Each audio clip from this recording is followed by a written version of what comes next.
And welcome to the quarterfinals of the state playoffs tonight from Edmonds Stadium. We're coming to you live. The Meadowdale Mavericks with an overall record of 9 wins and 2 losses, taking on the Peninsula Seahawks with a record of 10 wins and 1 loss. My name is Steve Willits. I will be joined shortly by Brian Horn. And this is a matchup of a great defense versus a great offense. You can make the argument that both sides of the ball for both teams are great, but certainly the numbers saying that Peninsula is one of the best teams in the state, only giving up 8.5 points per game. Meadowdale scoring over 36 points per game. And we should have a doozy of a ball game tonight. It is the night in which the Meadowdale Mavericks will attempt to break the curse. It's the hashtag we've been seeing all week long throughout South Snohomish County. The Meadowdale Mavericks trying to break a curse of not being able to get past the quarterfinals. This is the 6th time in school history they've made it to the quarters, never made it to the semis. We're going to see if they can change that tonight. And right now, the Meadowdale Maverick captains, as well as the Peninsula Seahawk captains, taking the field. Meadowdale wearing the blue uniforms, home uniforms with white helmets. Peninsula wearing all white. This is a Meadowdale team that had to win 2 come-from-behind fourth-quarter victories to get to this point so far in the playoffs, defeating Lakeside 50-46. They trailed twice in the fourth quarter in that game before winning. And then last week, the play that will be remembered and go down in infamy, 4th and 19 from the Kelso 48-yard line. Drew Tingstead to Halen Roberts for a touchdown with 57 seconds left. That's how the Mavs have gotten here. Peninsula, they won their division with they actually lost their division with a 7-3 loss to Timberline at the end of the season, their only loss. They've made up for it since with 2 victories. And those victories coming against Stadium, in which they defeated 44-21, and then a shutout last week of Mountain View, 17-0. And as we mentioned, Peninsula with a great defense, and that's what you're seeing here. And we are going to take a quick break right now, or at least tune down my microphone. We're going to hold it right here for a minute. Meadowdale wins the toss. They have elected to receive. And Brian Horn, who is an assistant coach for the Marysville-Pilchuck Tomahawks. Brian, you coached a team, or you were an assistant coach on a team that went to the state semifinals just 2 years ago. What does it take to win a game like this? Absolutely. So when you come out here, and by the point you get this time in the season, you're going to have a great offense and great defense. You're going to rely on both in order to move on. You can't be one-dimensional this phase.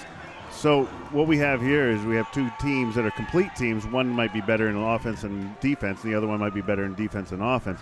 However, in order to move on to advance and play into the Tacoma Dome or wherever they're going to be playing, you have to be able to play both very well at a high level. So both these teams are very complete teams, and they might get sold short on a couple different aspects of their game. But in order to get here, they're fantastic teams. And this is I'd much rather be coaching on the sidelines here tonight. But absolutely, these teams are going to be poised to move on. They're both great contenders and be able to make a run at it this year. The 3A is essentially wide open, despite the fact that Eastside Catholic, a 2-time winner in Bellevue, this is as wide open as it's been in 3A in the last 4 or 5 years. So to each of these teams, they have a chance to move on and advance all the way. So we look forward to being able to do that and maybe have a team from Snohomish County to be able to do that as well.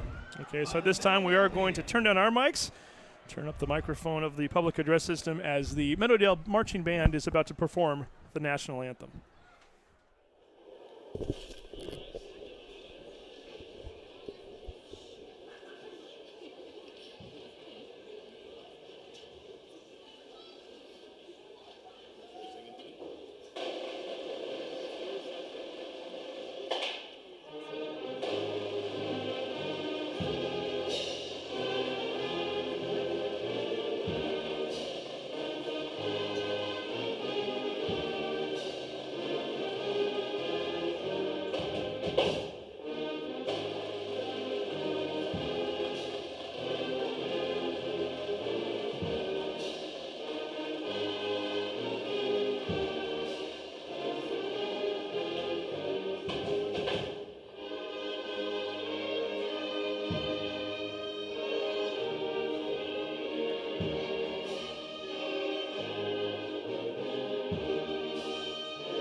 get ready indeed, as we are just about ready to roll here right now. Great night for football.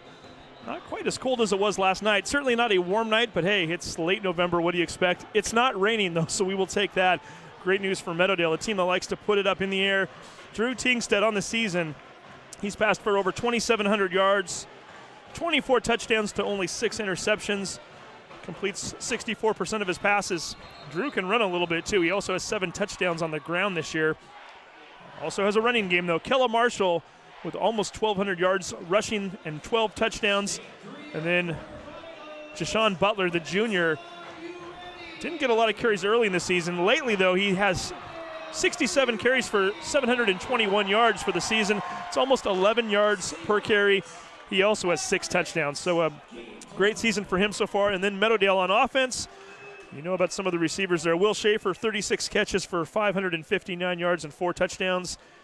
All league, Halen Roberts, he's only 15 yards short of 1,000 on the season. He has 45 receptions and 7 touchdowns. Zach Plummer, also the tight end, 30 catches for 469 yards and 5 touchdowns. Those will be your main receivers when Meadowdale has the ball. Meadowdale's going to take the opening kickoff if they can get it.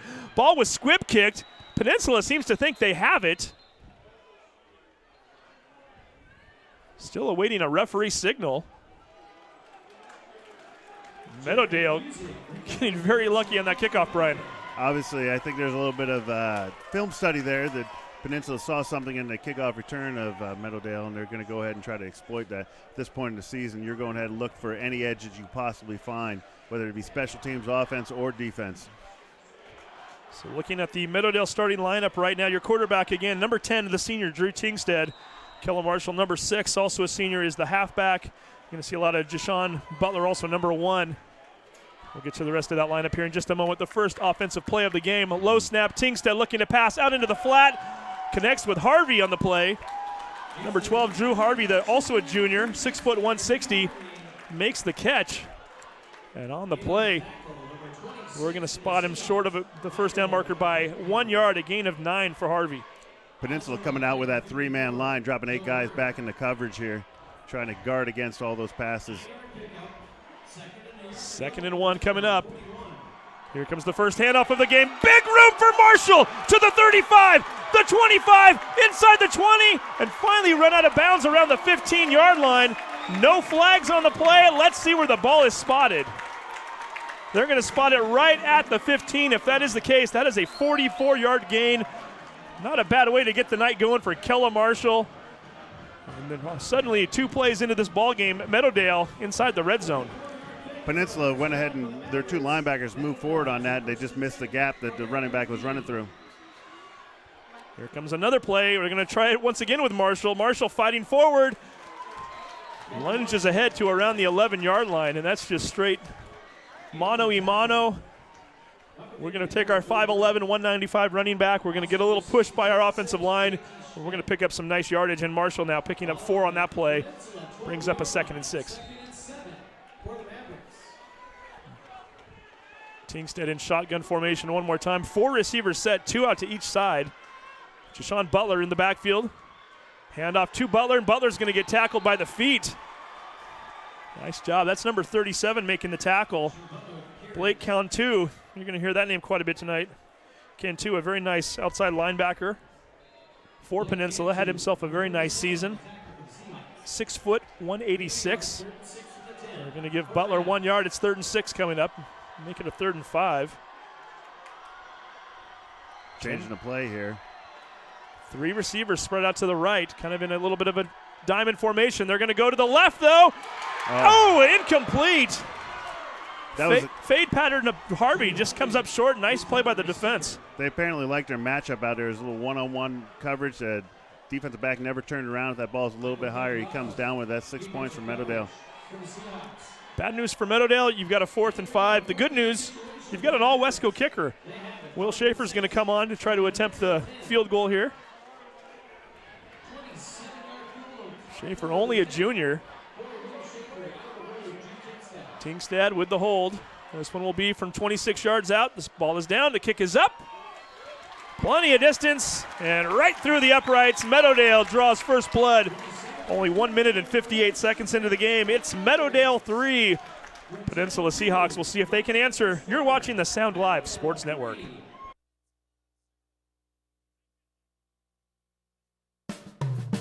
We are proud of Edmonds Community College, where students and community are at the heart of all they do. Edmonds Community College is committed to helping our diverse body of students access educational and career opportunities in a supportive environment that encourages success, innovation, service, and lifelong learning. To learn more, visit us at edcc.edu/programs.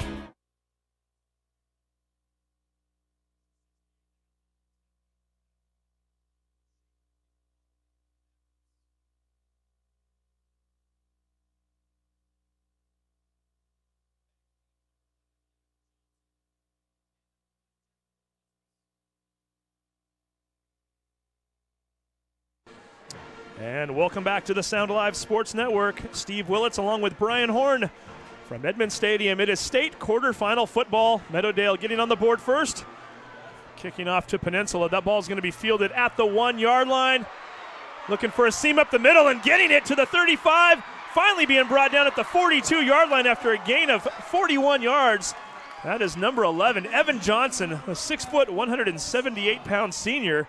Johnson doing a nice job of making his way up the field, and Peninsula taking over for the first time tonight in very nice field position. Yeah, it's great for Edmonds to start off with a score on your first drive. It gets a little bit of the jitters out of the way, but here comes Peninsula starting out at the 42-yard line, ready to go here for their first drive of the game. We're going to see what they can do here. We already mentioned Blake Cantu. He is also the starting tailback on this team. Burke Griffin, number 15. He is a 5'9", 152-pound junior. It's a dual threat. He can pass and run a little bit.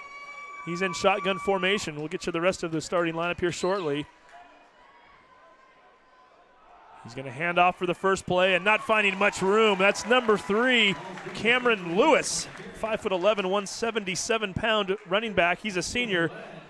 Lewis gets maybe a yard on the play. Quentin Bourget, all Wesco linebacker, making a tackle. Start off in split backs with a pro set, and they just run it to the strong side, trying to get some yards and try to calm those nerves.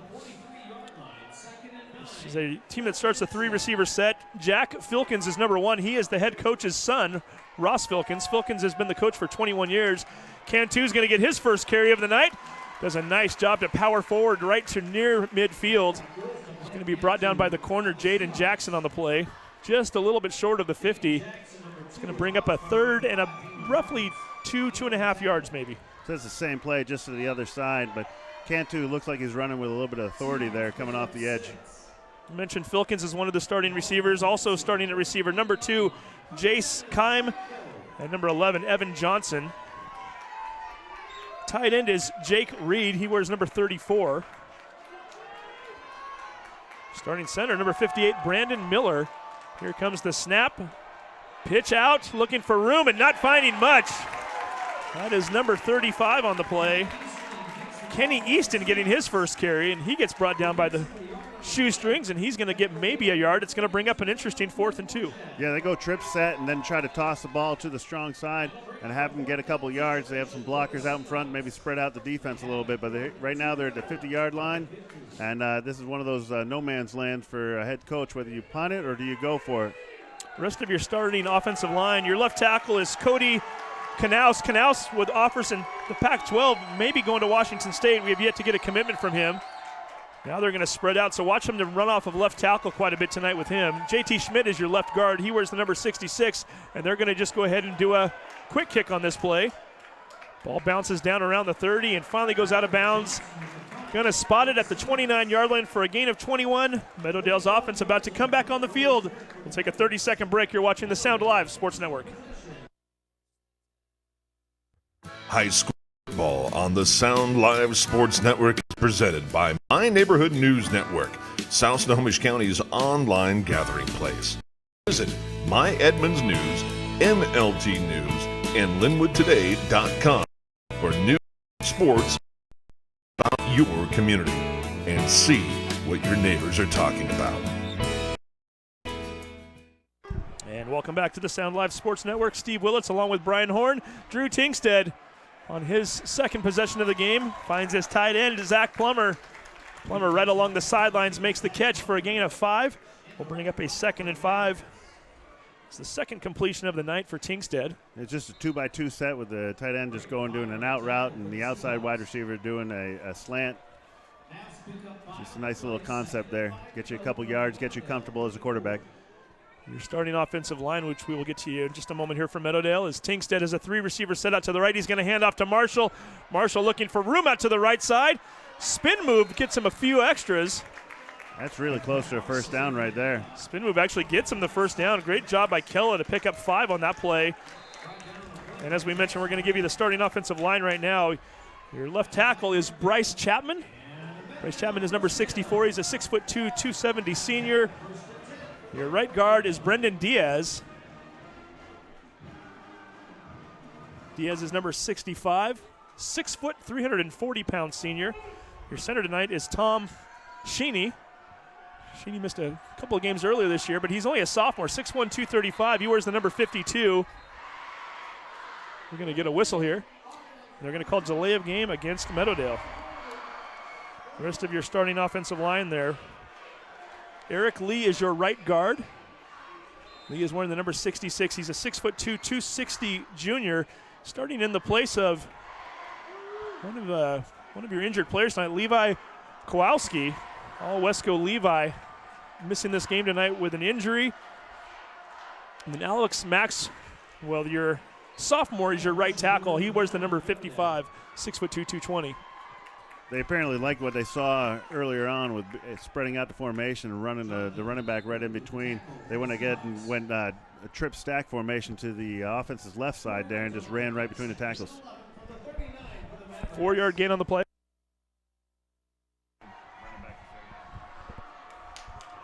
Tingstead shotgun formation looking downfield. Getting rid of it, throwing it out into the flat. Just couldn't put quite enough on it. He was intending that ball for Plummer. Falls incomplete. That's just your basic bunch formation concept there. You got somebody who's going out, somebody's going in, somebody's going deep. And he tried to hit the out guy and just came up a little bit short on that. 3rd and 11 coming up for Meadowdale. 6:34 to go here in the first quarter. Mavs with an early 3-0 lead thanks to a 26-yard field goal from Will Schaefer. Tingstead looking downfield. Rolling out to his left, still looking, just fires it as far as he can. He's got Halen Roberts, makes the catch! That's a great catch right there. Halen Roberts having to look up. Almost had to make a Willie Mays-style catch. He's a little bit banged up on the play. Had to reach behind himself as he went into the air, makes a circus catch on 3rd and 11. Yeah, the 5'8" Halen Roberts there. Go ahead and make the catch on the safety. The 6'3" Jack Filkins. And just an absolute gorgeous catch. He gets behind the safety just a little bit on that, and he drops it in there. It's a gain of 47 on the play for Halen. Last time we saw Halen make a catch here, it was for a touchdown on 4th and 19 that won the game. Deshaun Butler looking for room out to the right. We got a penalty marker thrown. Butler spins off of one would-be tackler, spins right back towards Jack Filkins, who makes the tackle, but we will wait to see what the call is. The last time they ran that, they were able to get 5 out of that. That was mostly on the running back being able to make a play there. This time we didn't get quite the blocking that we expected. So we're going to see what the call is right now.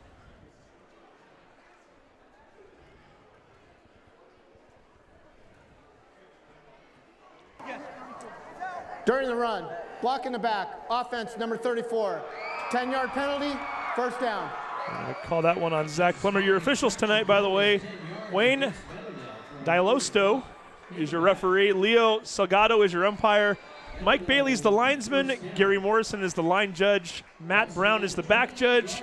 Dave Johnson is your alternate. A lot of new names on there. This is the state tournament now, so we're not seeing some of the Wesco referees that we saw earlier this year. And that call is going to go against Meadowdale. Brings up a 1st and 23 as it's a spot foul. Throw it into the flat. Zach Plummer with the football to the 20. Another flag is down around the 24-yard line. Plummer finally gets bumped out at the 16, but we'll see if this play stands. It was a gain of 12 on the play. It was a great play design. They faked the handoff there and just hit the tight end and the nice little screen play off to the flats.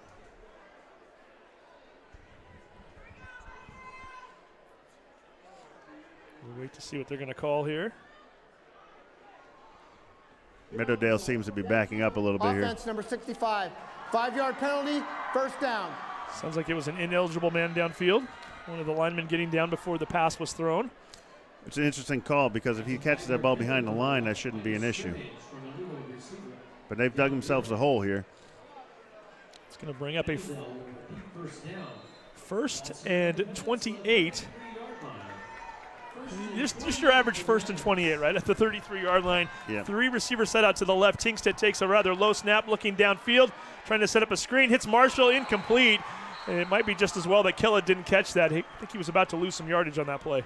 Absolutely. It looked like he was looking off to the left of the trip side and tried to sneak the back off into the short side on the right side and set something up, but Peninsula was having nothing of it. So we're going to have a 2nd and 28 coming up. 33-yard line. 5:22 to go here in the first quarter. So as a coach here, you're sitting at the 32-yard line. You know you have 3 downs in order to make a first down. You're not going to punt.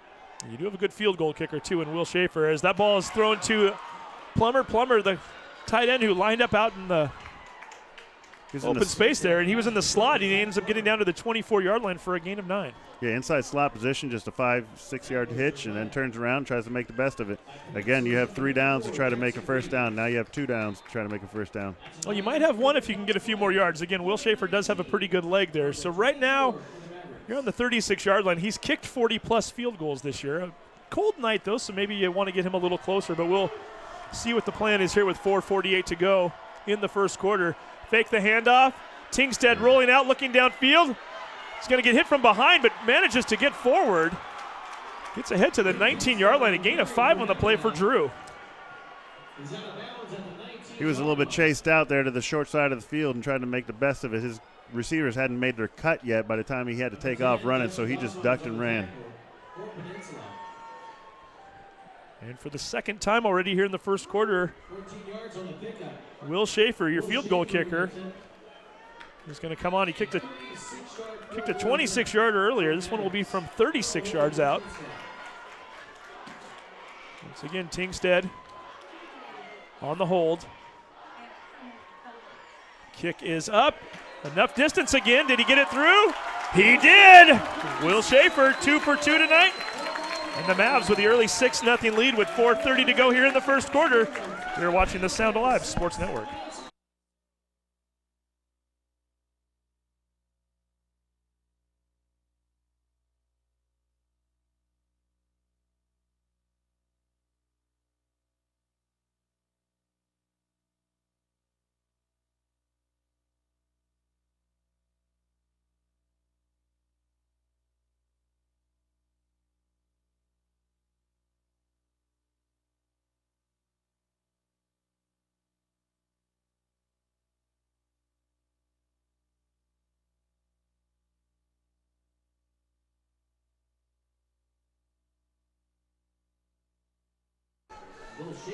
And welcome back again to Edmonds Stadium. State quarterfinal football. Meadowdale with 2 possessions. Meadowdale with 2 field goals. They now lead 6-0 here in the first quarter. Peninsula Seahawks 3 and out on their first possession. Looking to see if they can do a little bit more with this one here as Will Schaefer once again set to kick off. This time he kicks it to the 15. It's going to bounce out of bounds. Perhaps the kicking unit a little fearful of kicking it to Peninsula after that last return when Evan Johnson ran it 41 yards back. Absolutely. They come out here, and Peninsula's got their trap up front, blocking it middle return. And they apparently just, with a talented kicker, they decided to kick it out of bounds. They're going to make them kick it again? Re-kick. They are, in fact, going to make them re-kick. Should mention the winner of this game tonight will be playing the winner of the Lincoln O'Day game that has also taken place, or should have kicked off already, from Memorial Stadium in Seattle. Game will be played next week in the semifinals at a location to be determined. Unlike, Brian, when your team, Marysville-Pilchuck, went to Tacoma 2 years ago, Tacoma Dome no longer hosting the semifinals, only hosting the finals this year. So we're going to have to wait and see whoever the winner of this game is. We're going to see where they're going to go next week. I think at this point these teams would play in a park if you gave them a chance to. Just to be playing, right? You just want to play at this time of the year. Absolutely. And here comes another kickoff. Very similar to the last one. This one's going to actually stay inbounds, though. Looks like Filkins is the one that's, in fact, going to return it. Gets ahead to right around the 33-yard line. That's a great job, actually, because of the fact that Peninsula has the trap on. They want a middle return. They kick it off to the side and have it dribble down to the return guy, and he has no chance to get to the middle of the field. Mentioned Filkins is the son of the head coach. It's a big night for the Filkins. Their daughter is also, or Jack's sister, Isabella, is also on the cheer squad for Peninsula. So the whole Filkins family, I'm sure, enjoying this one tonight. Shotgun formation. Pass over the middle. Incomplete. A little bit of contact on that play as Halen Roberts stepped up to try to knock it down. Again, that was Griffin dropping back to pass. Intended receiver that play. I believe that was number 4, Alex Pelode. Yeah, they just run cover 1 here, Meadowdale does, and the safety comes over to the top to help out and dislodges the ball before it even gets in there. It's a great play by Roberts. First pass attempt we've seen all night so far from Peninsula. They went 3 and out on the first drive, a 6-yard run and then 2 1-yard runs. Griffin takes the pitch. Takes the snap, I should say, then pitches it. Ball is fumbled, and I believe, yes, Meadowdale has it. Kella Marshall, look what I found. Looked as though Cameron Lewis might have been the ball carrier on the play. Not sure who jarred that one loose, but knocked it behind him a good 3 or 4 yards, and all Kella Marshall had to do was fall right on top of it. And Meadowdale, already with a 6-0 lead, they're going to take their 3rd possession of the game at the Peninsula, 29. That's just great defensive pursuit. If you don't make the tackle, you're there to get the fumble, you're there to help out. Absolutely. So 3 plays and a punt, now 2 plays, I should say, and a fumble. And this time Tingsted's going to keep it himself into the red zone for the first down. He's going to come down right around the 16 or 17-yard line. Call it the 16, a 13-yard gain for Drew. That was a great play call because of the fact they had the outside linebacker blitzing off the edge, and they rendered him useless essentially by running right up the middle. He couldn't pursue or anything. Mavericks picking up a first down. They're at the 17-yard line. Ball gets handed off to Kella Marshall. Marshall powering his way all the way to the 12-yard line. Maybe even the 11 if they give him forward momentum, forward progress, and I think that's exactly where they're going to spot it. In on the tackle for Peninsula, number 66, J.T. Schmidt. Schmidt making the tackle on the play. 5-yard pickup for Meadowdale. Looks like they're going empty set here. I already mentioned the Meadowdale starters on the offensive side. We'll get you some of the defensive players from Peninsula after this play. And Tingsted's going to fumble this one, picks it up, does a nice job just to try to get back to the line of scrimmage, and then some. He's still on his feet. Finally brought down at the 10-yard line. Nice play by Tingsted. That's about the 3rd low snap that we've seen. It looked like he was taking off a little bit running before he actually got the ball now, and he was excited. A lot of times when teams go 5 wide, they're going to try to get their running back to run right up the middle, so you got to be aware of that. But he did everything in his power to get back and get some yardage on that play. 3rd and 3 now coming up for Meadowdale. Tingsted with 3 carries for 20 yards here thus far. 2:41 to go here in the first quarter. If you're just tuning in, Meadowdale with 2 field goals on their first 2 possessions. They lead 6-0, but they're looking for more. Marshall up the middle, first down and then some. He's going to get all the way up to the 6-yard line on the play. It's going to bring up 1st and goal. Nice little trap there. They're able to get right behind his guy and get the yardage needed. Oh, they're pretty close, actually. I think they can call it 4th down. No, there we go. First down. There flipped we it over. go. There we go. So it is, in fact, a first down. Scoreboard showing the 7-yard line. It's in between the 6 and the 7. Tom Cheney, your center, ready for the snap. Zach Plummer in motion. A little bit of a high snap this time. Tingsted keeps it, rolls out, looking, and is going to go down. Sacked on the play. Number 37, Blake Cantu, getting in there to make the tackle. I don't know if that's an RPO they have called because the guard pulled just like he did in the last play, but he kept it this one looking to pass, and he didn't find anything downfield before he was smothered by the bunch of Peninsula defenders there. An RPO? That would be a run-pass option, my friend. We got the coach up here. We like this. Yep. Sorry, I'll simplify it. No, a little we like that. using the jargon. That's good stuff there. Second and 14. Ball is thrown out into the flat. Marshall looking for space. Gets to the 10, to the 5, stays in bounds, into the end zone, and touchdown Mavericks. So they go 3-by-1 in that, and they motion the running back out to the trip side, throw a little flare pass to him and let him block and make his way to the end zone. Great job there by 2 of the 3 wide receivers blocking for him. Absolutely great. Great job by the wide receivers. Great job by Marshall. I thought he had gone out of bounds initially. He tiptoed along that sideline there on the left side, the far side from the booth up here. Gets into the end zone, and with 1:17 to go, the Mavs are up 12-0 and looking for more right now. Great momentum drive here. Schaefer with the kick. It is up, and it is good. The Mavericks 13, the Seahawks nothing. You're watching the Sound Live Sports Network. We are proud to have as our pregame sponsor Edmonds Community College, where students and community are at the heart of all they do. Edmonds Community College is committed to helping our diverse body of students access educational and career opportunities in a supportive environment that encourages success, innovation, service, and lifelong learning. To learn more, visit us at edcc.edu/programs.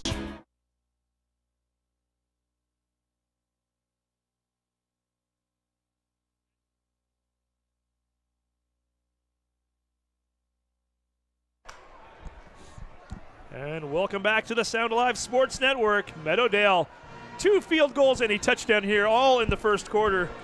That drive a bit shorter, only 27 yards. How many plays has Peninsula had on offense so far? 5 plays so far. Three and out, and then they fumbled on their second play, their second drive. And we got Meadowdale already now with 19 plays of offense. Yeah, they're really coming out and setting the tone here. That's one of those things you want to try to grab momentum as best as you can in these games. Hopefully you get a momentum on your side and you hold the other team down and you just kind of win going away.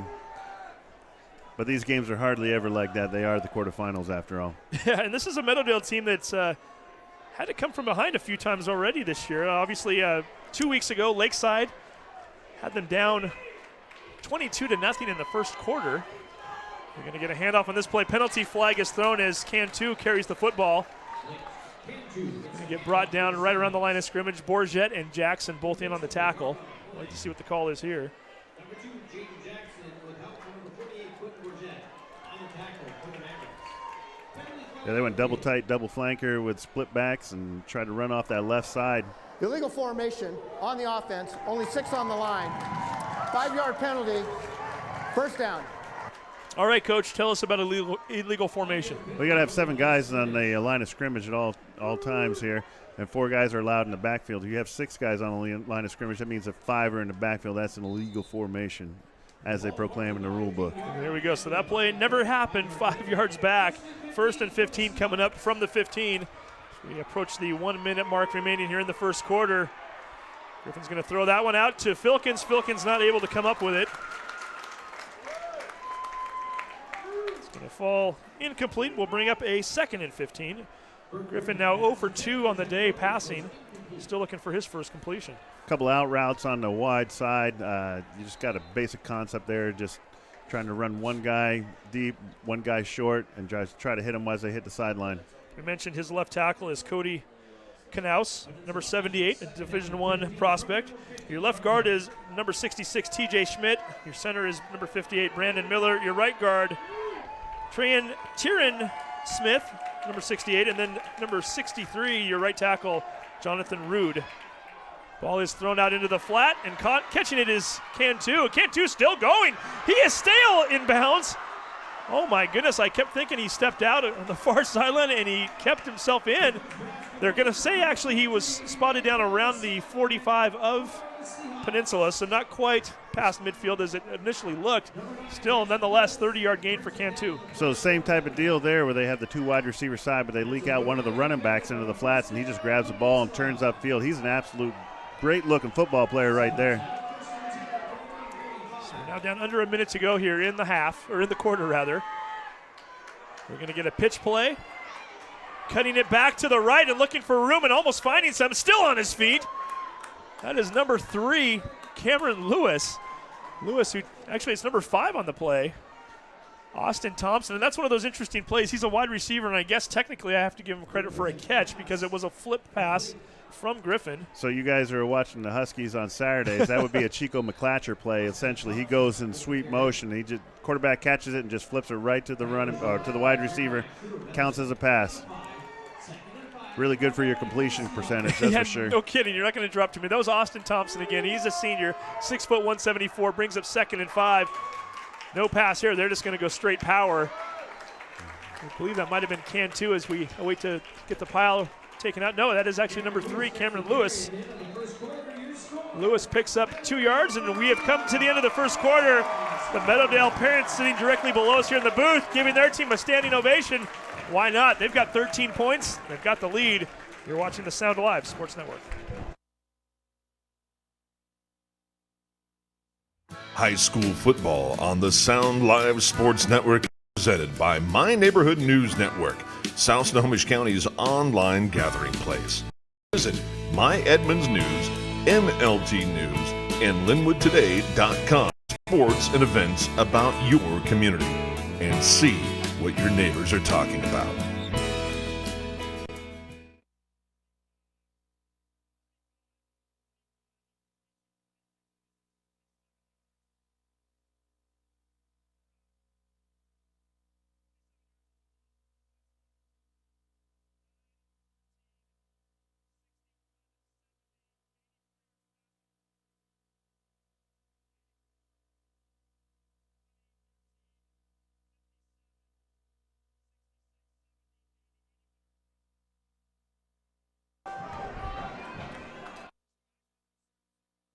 And welcome back to the Sound Alive Sports Network. Steve Willits along with Brian Horn. 3rd and 2 coming up. And not finding much room to run, going down rather quickly. That's number 35, Kenny Easton, and that's going to bring up a 4th and 2 for Peninsula. Should mention here real quick, yards in the first quarter, 47 total yards from offense for Peninsula, 30 of which came on a one play at the end of the quarter. Meadowdale, on the other hand, 165 yards. Very balanced, too. 84 passing, 81 rushing. And this Meadowdale defense, get some of these guys in here as well. Your defensive backs tonight, Jashawn Butler and Will Schaefer are your starting corners. Certainly we've seen a lot of number 2, Jaden Jackson, as well. Halen Roberts is your free safety. And then you've got your strong safety is Brock Duncan tonight. Punt goes all the way inside the 5-yard line and down. Oh.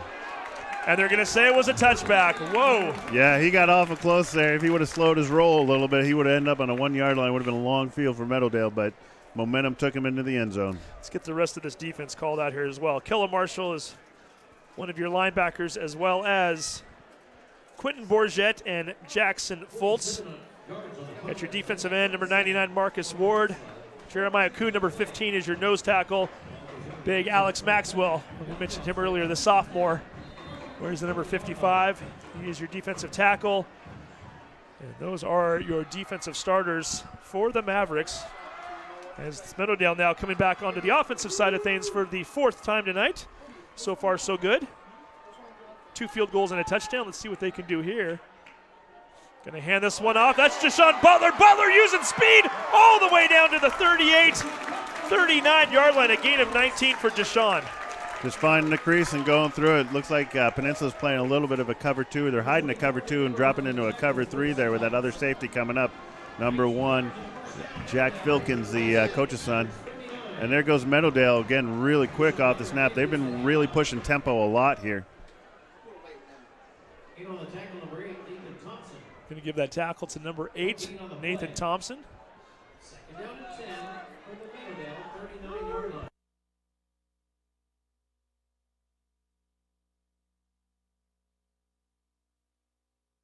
So we got a 2nd and 10 coming up. 10:30 to go here. And Tingsted's going to keep this one himself. Carries a few guys on his back. Gets fairly close to the first down marker. We'll give him a gain of 9 on the play. He's a tough player there, tough quarterback. Now, if I remember right, we played against him a year or 2 ago. Is that correct? He's been 2 years ago might have been his brother. Okay. Caleb was the starting quarterback before Drew. Yeah, they just come in waves. Tingstead. And we got an injury in the play. We're going to take a quick break. You're watching the Sound Live Sports Network.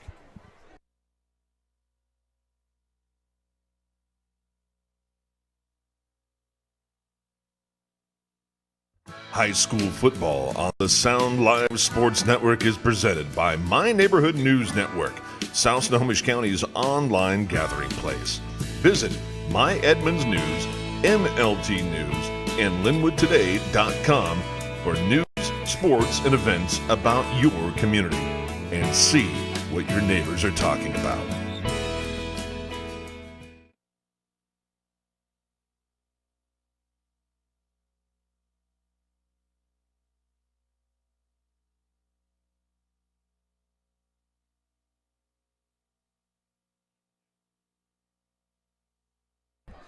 And welcome back to the Sound Live Sports Network. 10-14 to go here in the second quarter.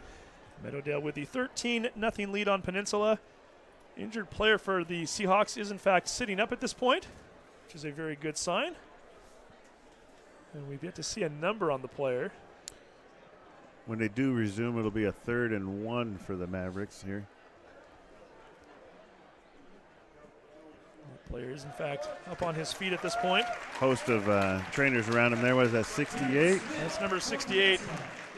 Tiernan Smith, he's the defensive end, also starts on offense for them. Absolutely. He's one of their key cogs there in the offensive line. Looks like he's walking off underneath his own power. We'll wonder what that is and see if he comes back out on offense. So we'll see. We didn't give their defensive starters for Peninsula yet. Your starting front four, number 8, Nathan Thompson is a defensive end, as well as Tiernan Smith, who we just called, who's leaving the field right now. Your starting defensive tackles, number 76, Isaac Easterly, and number 63, Jonathan Rude.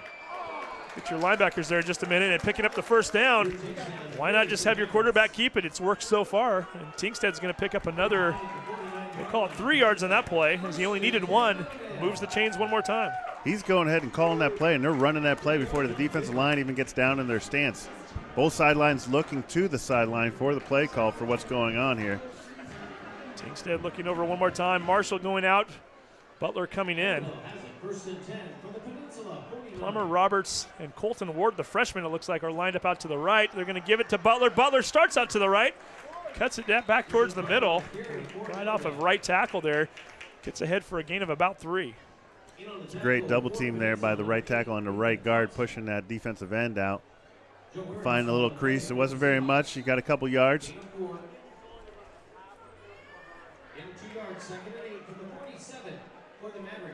It's going to give them 2nd and 8 at the 47. Once again, the Mavs looking back towards the sideline. Second-year head coach, Matt Leonard, giving them the play. 4 receivers set. Tingsted looking, getting flushed. Finally throws out into the left flat. Zach Plummer right around the 30-yard line. Great patience by Tingsted. Knew he had some time.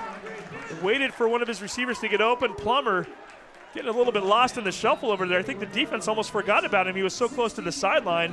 Picks up 16 yards and another first down. That was just a 2-by-2 set, and the defense just kept dropping deeper, and he just stayed right where he was at. Caught the ball and made some yards. Plummer 3 catches for 30 yards here so far tonight. 1st and 10 for the Mavs. Marshall up the middle. Marshall falling towards the 25-yard line. We'll give him 6 on that carry. Jackson Reed on the tackle for the Seahawks. Got Marshall right now with 7 carries for 74 yards here already, and we're still early in the second quarter. Marshall staying in the game right now, takes another handoff. No, Tingsted keeps it himself. He's going to put it shoulder down and start running. Looking for the sideline, finally goes out of bounds right around the, I guess we're going to wait and see where they're going to mark it. It was close to the 6 or 7 yard line, was it not? Or I think they put it about 11 there. Oh, they're going to say he did step out at the 11. Hey, another gain of 14 yards on the play, though. So Peninsula has their right outside linebacker blitzing on that to go after the running back. Tingstad just rides him, keeps it, goes outside of him, who has contained, and goes ahead and runs up the sideline. Gets a nice gain there, first down, and driving the ball here. Tingstead 7 carries for 36 yards, and keep in mind we also count sacks against quarterbacks at the high school and college level. So really, if you take away the minus 7-yard sack, gives him 6 carries for 43 yards. So Drew doing a nice job tonight of picking up yards on his own. Doesn't necessarily have to do it with his arm, and that's it's going to keep the defense on their toes a little bit, isn't it? Absolutely. I don't know if that's a true read for him or not, but if it was, that's a perfect read because they have that outside backer just crashing hard, and he just keeps it, just runs right outside. Great job there. 8:28 to go here in the second quarter. Still trying to figure out who is the injured player. Keep in mind, this is a Maverick team that is already without Levi Kowalski tonight. Kowalski, who normally starts on that offensive line. Kowalski also a all-Wesco player this year. Matt Leonard, the head coach out there, along with Robbie Bissett, who's one of the better trainers around. You're always in good hands when Robbie's out on the field. Looks like it's Thomas Cheney, 6'1", 235. Cheney's your sophomore. He's your starting center, and can't afford to lose him. Cheney missed some time earlier this year, and you know at the time they brought in Jared Music, number 18. Music might have to change his number if that's the case, but Music did a nice job. He's not a big guy, 5'10", 175. We'll see if Music, in fact, is the one that's in there now. I might have just seen number 56, Jafar Deli. I'm not sure, though. Let's take a look here. Oh, that is, in fact, number 56 in there. We'll make sure that that's him or not because, again, I know that Music was playing a lot earlier this year and doing a nice job. 1st and 10 from the 11-yard line. Handoff goes to Marshall. Marshall getting tripped up from behind. Yeah, that's a great individual effort there from the Peninsula player coming from the left outside backer position and just knifing down the line, number 37, and then catching him behind as he's running off to the left side of the offense. And, you know, when the player made that tackle, he ended up on his belly, so I had to wait for him to get up to see who the number was. I should have just assumed. Blake Cantu is in on quite a few of these tackles. I think he's averaging around 15 per game. He's a special player, and he makes another big play right there. There are kids that play football, and then there are football players, and he's a football player. Indeed. Hands on the ball and then took it off. 5-yard penalty. And there you go. That's what happens when the new center comes into the game. We were just going to mention that. Yeah, Cheney, obviously when your starting center goes out, it changes the complexion of the offensive line, changes the way in which the ball gets back to the quarterback, and apparently put his 2 hands on the ball, then took them off. You can't do that. That's a 5-yard penalty. And Meadowdale seeing their share of yellow flags tonight. It's at least the 4th one here, I think, on them. As Marshall goes in motion.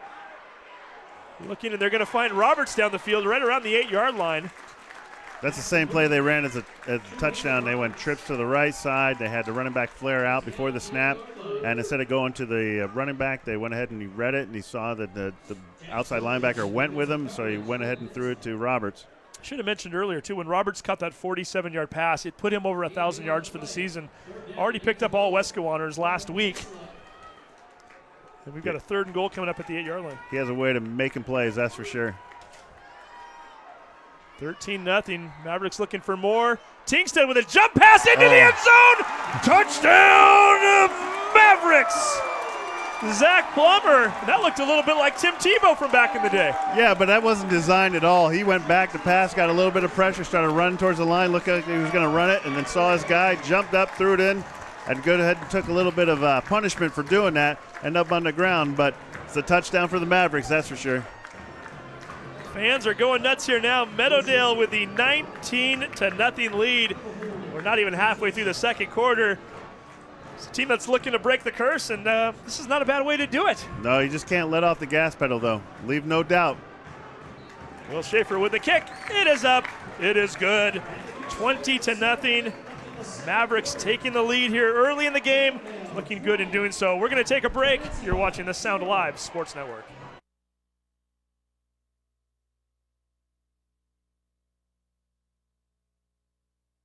Clogged drain or other plumbing problems? Call Action Jackson Plumbing for 24-hour service. Unclogging most internal drains for just 99 cents. Call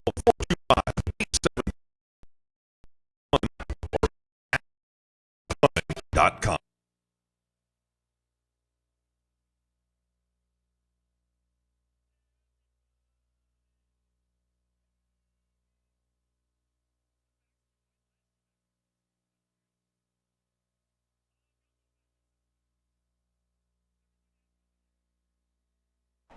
And welcome back on the Sound Alive Sports Network. Steve Willits, Brian Horn, Ben Iman, Gregory Oakes, Angelo Komodo, Teresa Whipple. Did I leave anybody out? And we've got a couple Meadowdale guys working the cameras tonight, too. We'll get their names here in a little bit. But it takes a village, and we've got one right here. And we're having a lot of fun doing this right now. Meadowdale up 20-0. Yeah, the games you'll remember are played in November. These are it, man. You want to come out here, you want to play out and ball out. You never know when your last game's going to be. And right now, it might be Peninsula if they don't get something going here. They now are down 20-0. They field that kickoff at the 18-yard line. And finding some room up the field and already down past the 40-yard line into the 42. That is number 30, Braden Potter on the play. Another pooch punt to the pooch kickoff to the sideline there. He was able to find his blockers. He'll pick it up and go get to the middle. Potter, only a sophomore, making a nice play there. In Peninsula is going to take over on their own 43-yard line, the best field position they've had to start a drive tonight. They haven't had bad field position. Own 41, their own 32, their own 20, and now at their own 43. Haven't been able to do much, though. They need to get something started here, a little drive to get moving, gain some momentum. That's a little momentum there in the form of number 35. That's Kenny Easton. Easton's going to carry the ball for 6 yards. They're going a lot of double tight, double flanker here, and trying to do some split backs, just running off tackle stuff, stretch plays, essentially.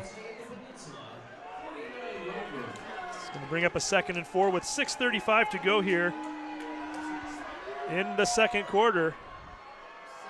Another handoff. This time it's going to the left side. That's number 3, Cameron Lewis.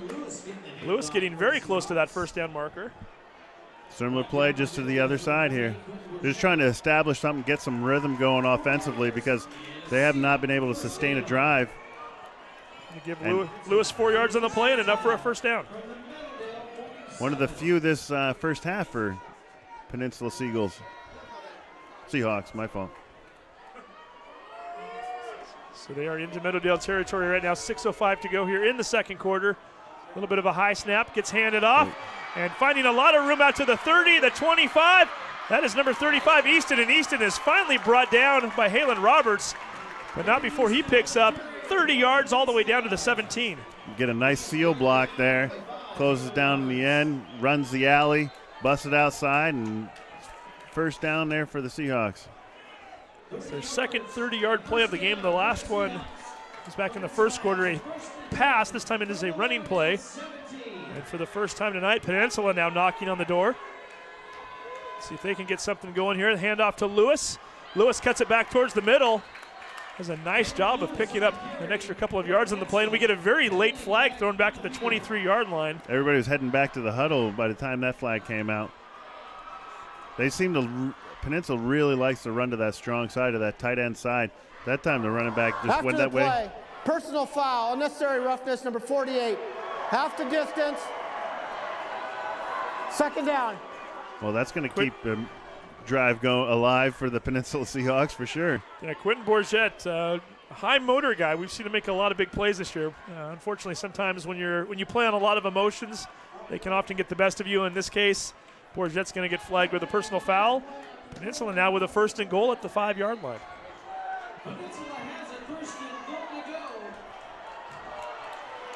5:28 to go here in the second quarter. Meadowdale with the first 20 points of the night. Peninsula looking for their first points right now. Let's see what can happen here. Meadowdale fans starting to get loud right now. Quarterback keeper towards the pylon into the end zone. Touchdown Seahawks. Burke Griffin, the quarterback, calling his own number, and he puts his team on the board for the first time with 5:18 to go here in the half. Yeah, running strong side the whole time on that drive. They went to the tight end side every single time. Like their matchup there, and they must have seen something in film work that saw Meadowdale didn't move their defensive guys to cover up for the strong side, and just ran it right in the end zone there. Point after attempt coming up. Danny Jackson, number 9, on to kick the PAT. Austin Thompson is the holder.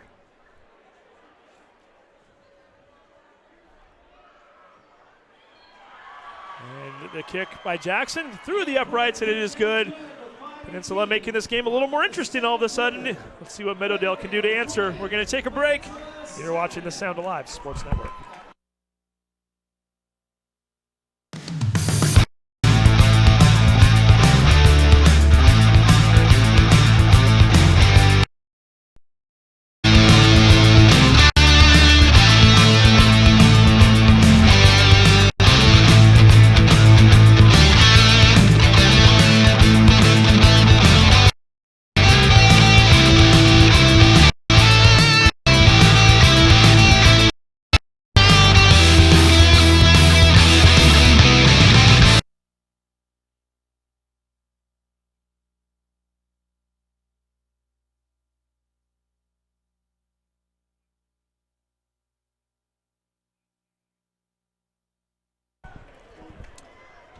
And welcome back to the Sound Live Sports Network. Steve Willits along with Brian Horn. A 5-play, 57-yard drive by Peninsula.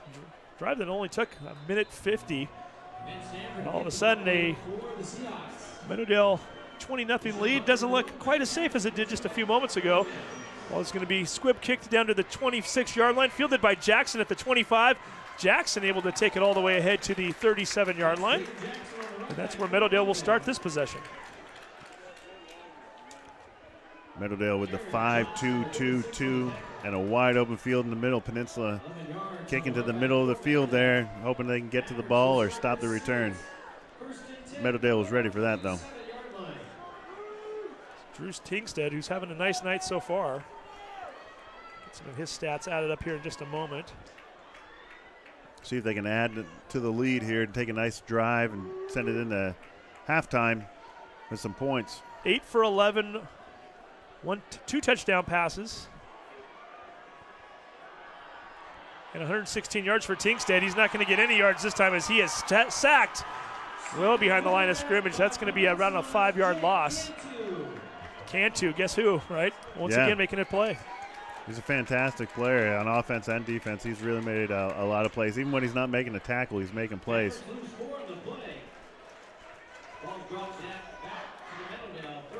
We're going to call that a 4-yard loss on the play. So 2nd and 14 coming up, 4:42 to go. Marshall going off in motion. Tingstead looking downfield, finally goes to a safety valve there. It is Marshall. Marshall going to get dropped out of bounds right around the 39-yard line after picking up 6. Again, they motion the running back out into the flats there. Doesn't look to him initially. Everybody drops back into coverage and then drops it back to him and gets a nice 6-yard gain out of it. So 3rd and 8 coming up for the Mavs. This is a Meadowdale team that has done a nice job of getting the ball into the end zone so far tonight. Looking for more points here. Ball is deep to Harvey. Harvey getting held by the arm, and they're going to call a pass interference. So that's a trip set for the offense to the right-hand side. They try to go to the ISO short side. It's this one-on-one matchup. Harvey gets inside leverage on the guy, and the guy has to grab a hold of him in order to keep him from running his route. Yeah, Michael Campagato, the 5'7" defensive back who's a senior, getting called for the pass interference on this play. We assume anyway. All coverage had rolled over to the trip side. If he would have caught that and been open to it, he would have ran into the end zone. Pass interference. Defense, number 26. 15-yard penalty results in a first down. So Meadowdale, who so far tonight on their first 4 drives, field goal, touchdown, looked as though that one might have been coming to an end until that penalty occurred. Keeps the drive alive here. Let's see if Meadowdale can do something with it. Again, high school rules. Much like college, it is a 15-yard penalty. It's going to bring the ball all the way to the 46-yard line of the Seahawks with 3:58 to go here in the half. Does give him a first down. Marshall pushing out just a little bit past the 45, right around the 44. Nice little power pistol formation there. That's essentially the 2010 version of the offset I. A lot of power, a lot of people on one side of the line. Just straight ahead football. Gonna bring up a 2nd and 9. Marshall, the last 2 carries only 1 yard each after picking up 74 on his first 7 carries. A lot going on in the backfield this time. This time they bring in big Jeremiah Kuda. Block. Tingstead, he's looking deep. He's going for the freshman, and Colton Walsh not able to come up with it. We do have a penalty flag down in the defensive backfield right around the 38-yard line. I think number 12 there was held. He was trying to gain inside leverage, and the cornerback would not let him go. Same 2 players that were locked up in the last pass interference, I should say. That was Drew Harvey for Meadowdale along with number 26, Michael Campagato. Not the guy that he was looking for down the field, but a guy he could get off the field. Before the pass was thrown, holding, defense, number 26. That 10-yard penalty will result in a first down. So that is 25 yards of penalties against Campagato on Drew Harvey. Doesn't show up in the stats for Harvey, but certainly he's helping his team out for sure. He's helping his team out big time. He's just doing a great job of trying to get off the ball and gaining inside leverage, and Campagato just cannot get there. Harvey, only a junior. He's one of the offensive weapons they're going to bring back next year, and they got a few of them. Marshall getting stacked up right at the line of scrimmage by a handful of Seahawks. 76-30, 37. That is Isaac Easterly leading the tacklers. You got Braden Potter in there as well as Blake Cantu. They're going to say he did not get past the line of scrimmage, right back where they started from there. No gain on the play. Brings up a 2nd and 10 with 2:44 to go here in the half. Meadowdale 20, Peninsula 7. Little read option there, and it looked as though Teamstead might have made the decision a split second later than he would have liked to, and probably gets 2 yards on the play. Probably not the right decision, but you got to make those decisions so quickly that sometimes you can look back on them and go, I should have given it to the guy instead of keeping it. In that case, he probably could have gotten outside and gotten a few yards for him. It's kind of a play that's kind of in vogue right now, but it's not an easy play, is it? No, not at all. I mean, you're making split-second decisions based on what the other guys are doing, and you got to be decisive. Sometimes you see some of those fumbles happen, and that's because guys aren't decisive. 5 receivers set. They're going to find Plummer again. Plummer fighting the first down marker, still on his feet, all the way ahead to the 22-yard line. He's going to pick up 12. A nice job by Plummer to come through one more time. That's his 5th catch of the game already. Yeah, they've ran that play already before. He just finds a soft spot right there and turns around, sits down about 6 yards, catches the ball, makes his way upfield. There's no muss, there's no fuss. It's just catch the ball, get upfield. 5 catches, 50 yards, and a touchdown for Zach Plummer tonight.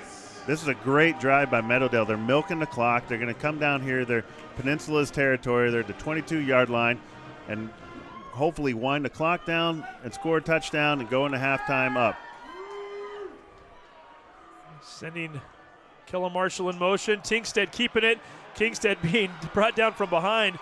Big number 63 making the tackle on that play. That's Jonathan Rude. Yeah, they've run that play a few different times. They've thrown it to the running back for the touchdown. They've thrown it to Roberts. They've thrown it late to the running back. That one was Tingstead keeping it. And they were having no part of that, the Peninsula Seahawks. They were just coming right after him. Your linebackers for Peninsula, by the way, we haven't mentioned them yet tonight. Number 54, Joe Waron. Number 34, Jackson Reed. Your outside linebackers are Braden Potter and Blake Cantu. We've called their names plenty. Tingstead looking, getting flushed, rolling out. Finds Halen Roberts at the 11. Spin move, stays on his feet. And will finally, no, he will not be brought down just quite yet. Finally gets taken out of bounds by a couple of players. And he's going to be spotted down right around the 14-yard line, which would give him 15. They'll give him a gain of 10. Yeah, they're winding the clock, too, so we're dipping down 35. Oh, I think somebody called a timeout here. Yeah, it looked like he got out of bounds to me, but about 47 seconds. They kept the clock running, and Meadowdale was forced to call a timeout here. So with 35 seconds to go, and really Meadowdale calling their first timeout, so they still have plenty, so we're not too worried about that. It's going to bring up a 3rd and 3. We'll get to the rest of the starting defensive players here for Peninsula that we didn't do earlier. We've called a couple of these guys already tonight, some for better reasons than others. Your starting corners, Evan Johnson is number 11. Michael Campagato, who we've called his name a couple times on penalties, he is the other starting corner. Jack Filkins, mentioned him on offense. He's also the starting free safety. And that is your starting lineup for the Seahawks. We've covered all of them now. Got him in before the end of the first half even. How do you like that? There you go. So all the family members following along at home. Making everybody happy tonight. We're trying anyway. That's right. Meadowdale trying to make their fans happy. 4 times they've had the ball. They've scored all 4. Trying to do it here on their 5th possession. They've got a 3rd and 3, though. Let's see what they can dial up here with 35 seconds to go in the half. Tingstead passing it out into the flat, making the catch is Plummer. Plummer's, did he pick up a first down? It's very close. Yeah, it looks like a first down. They stopped the clock to move the chains. They got to get back up there and run again. Yeah, he goes in motion, then comes back out of motion and runs into the flats and catches the ball, turns upfield and gets 4 yards when you need a 3. We're going to take a quick timeout. 25 seconds to go. Don't go anywhere. You're watching the Sound Live Sports Network. Clogged drain or other plumbing problems? Call Action Jackson Plumbing for 24-hour service. Unclogging most internal drains for just $99. Call 425-877-5601 or visit Action Jackson.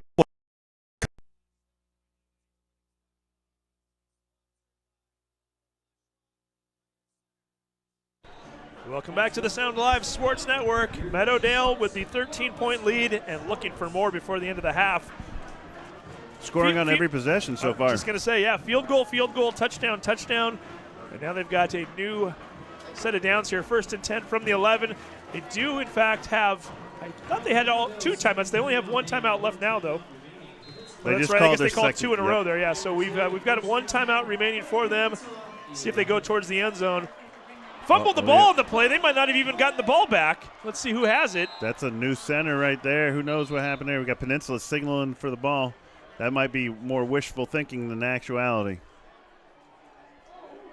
Somehow, I think Meadowdale, did they not get it? They got the ball back. They're going to start the clock. You better call your last time out you're down or to 12 go and to the running, end zone. 12 and running right now. Yeah. Down to 8 seconds to go. Let's see what they're going to do. They still have that timeout. They've never called it. 4, 3. Not sure why they're doing it quite like this. They're going to have to go to the end zone in this play. Looking down towards their Plummer. He makes the catch. Touchdown of Mavericks. Why do we even question them? After their 4th and 19, they know what they're doing. Look at that. Zach Plummer with his 7th catch of the night, his 2nd touchdown. 69 yards total, and the Mavs, as time expires, throwing the ball into the end zone for a touchdown. And, ooh, my goodness, I thought they'd made a mistake there. Is refusing to use that timeout, letting the clock go down to 3 before the snap. Tinkstead rolling out to the left, looking. Buying time, and he finds this guy in the end zone doing an out there. Drops it in there. It's a touchdown. Just like they had all the time in the world. Zach Plummer having himself a night. Kick is up. There you go. And the kick is good. Zach Plummer with 7 touchdowns on the year. They've come in 3 different games. He's had a 3-touchdown night, a 2-touchdown, and now another 2. Doesn't like to get him in singles, apparently. And we've come to the end of the first half. The Meadowdale Mavericks with a 27-7 lead, trying to break the streak, trying to break the curse. So far, they're looking pretty good. We're going to take a break. When we come back, we will have the Action Jackson Plumbing halftime report. You're watching the Sound Live Sports Network. Clogged drain or other plumbing problems? Call Action Jackson Plumbing for 24-hour service. Unclogging most internal drains for just $99 plus tax. Call 425-877-5601 or visit actionjacksonplumbing.com.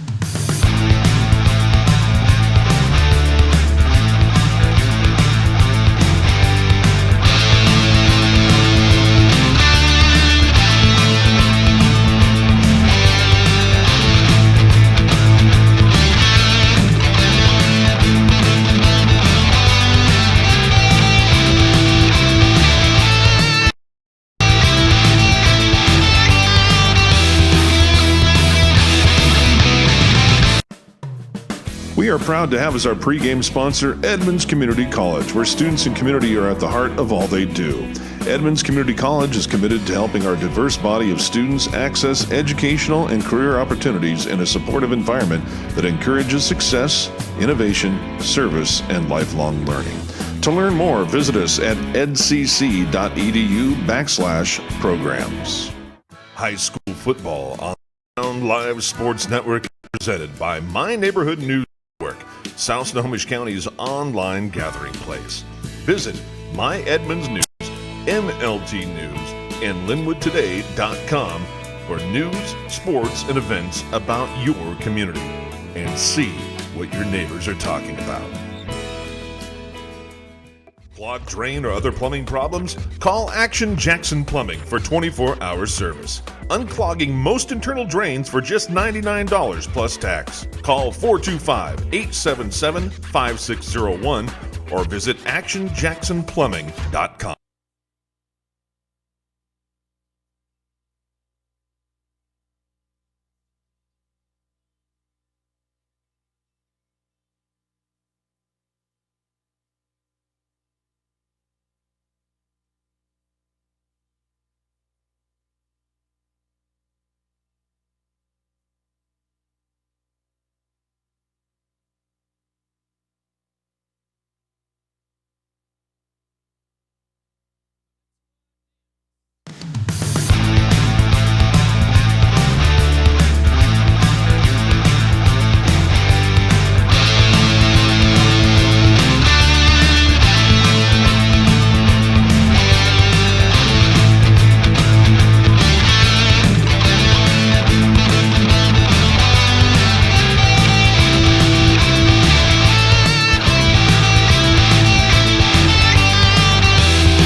We are proud to have as our pregame sponsor Edmonds Community College, where students and community are at the heart of all they do.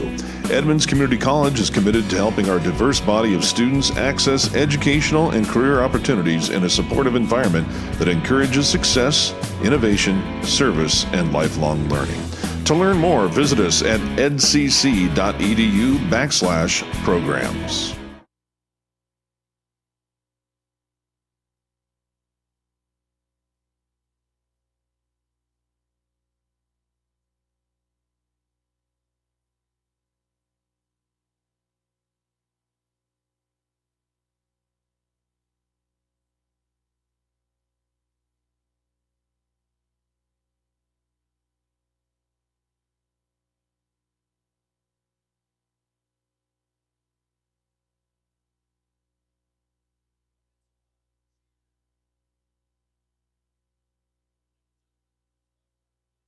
High school football on the Sound Live Sports Network, My Neighborhood News Network, South Snohomish County's online gathering place.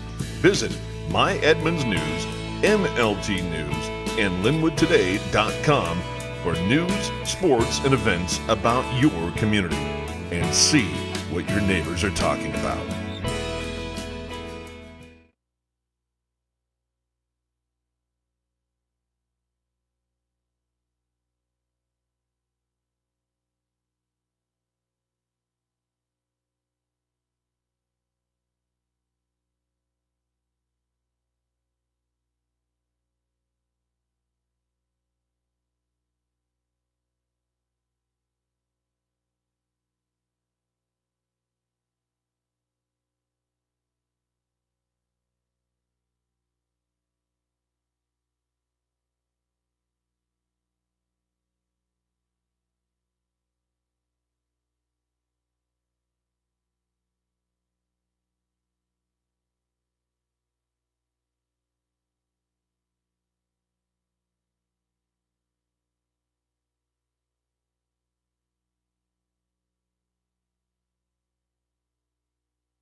High school football on the Sound Live Sports Network, presented by My Neighborhood News Network, South Snohomish County's online gathering place.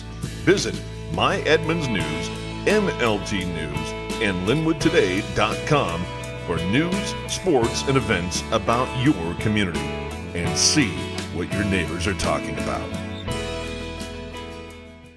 Clogged drain or other plumbing problems? Call Action Jackson Plumbing for 24-hour service. Unclogging most internal drains for just $99 plus tax. Call 425-877-5601 or visit actionjacksonplumbing.com.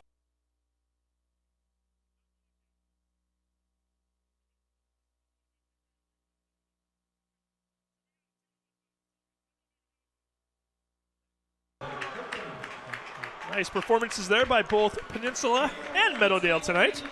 And we're now joined by two members of the media covering for three newspapers tonight, I believe. This is fun. We've got Jeff Smar, who is covering the game tonight for, I guess I could say multiple sites for you too. Your article, I'm sure, will be up on myedmondsnews.com as well as linwoodtoday.com. Correct. And then we've got Aaron Lombers, formerly with the Everett Herald, now freelancing for whoever will hire him for a night. Are you doing a story for the Tacoma News Tribune and the Seattle Times tonight? I am. I'm not sure if that's allowed, but I'm doing it nonetheless. No, nobody's watching right now, right? So I'm not sure this is allowed either, but hey, why not? It is the new era of journalism. It's true. We've got website broadcasting, website articles, newspaper still. And hey, guys, what a first half of action here. Meadowdale, a team that's had to come from behind a couple times this year during the playoffs.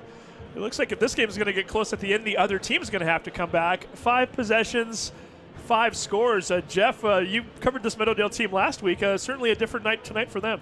Yeah, I came in knowing that Peninsula had only given up, 8.5 points a game, and I was expecting it to come down to the end. And then so far the only cardiac moment was that last play of the first half. Yeah, with a timeout to spare, too. Aaron, were you a little surprised when Matt Leonard didn't call the timeout there?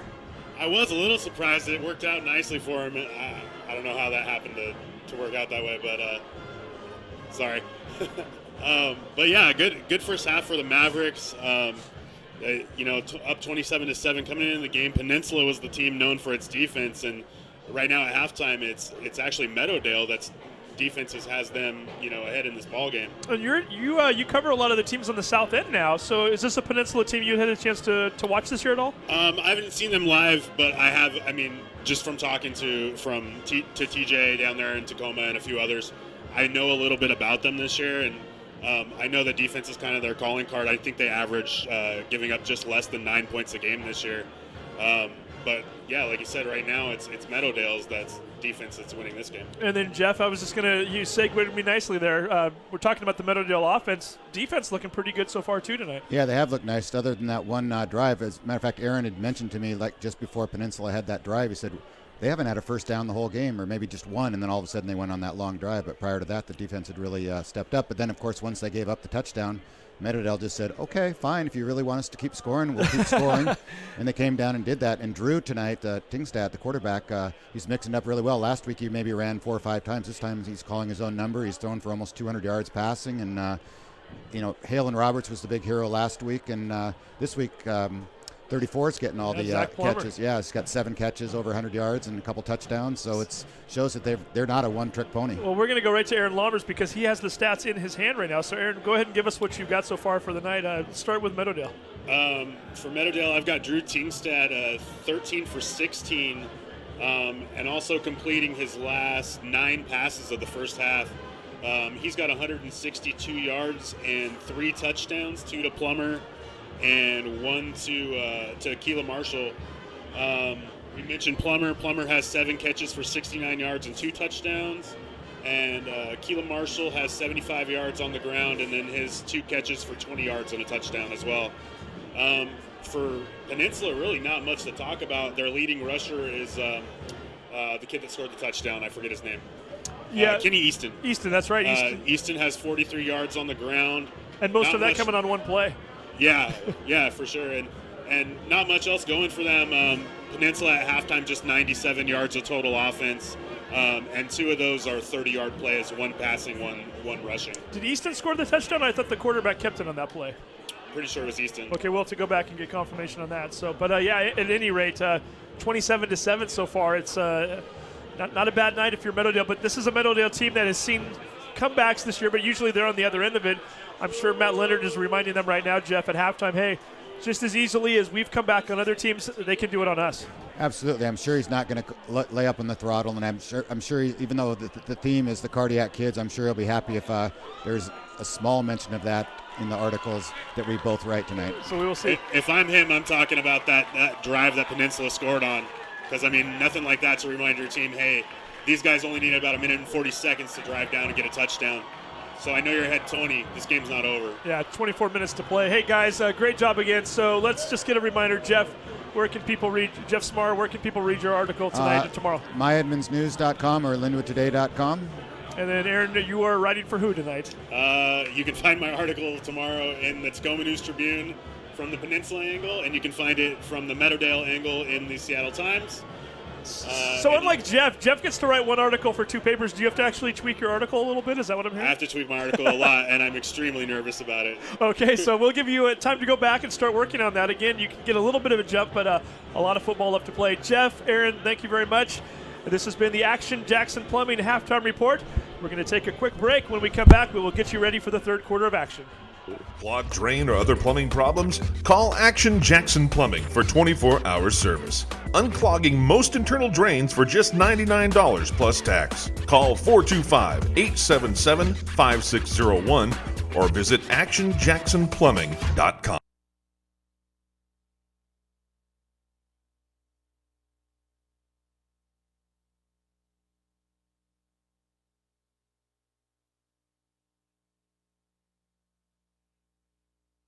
High school football on the Sound Live Sports Network is presented by My Neighborhood News Network, South Snohomish County's online gathering place.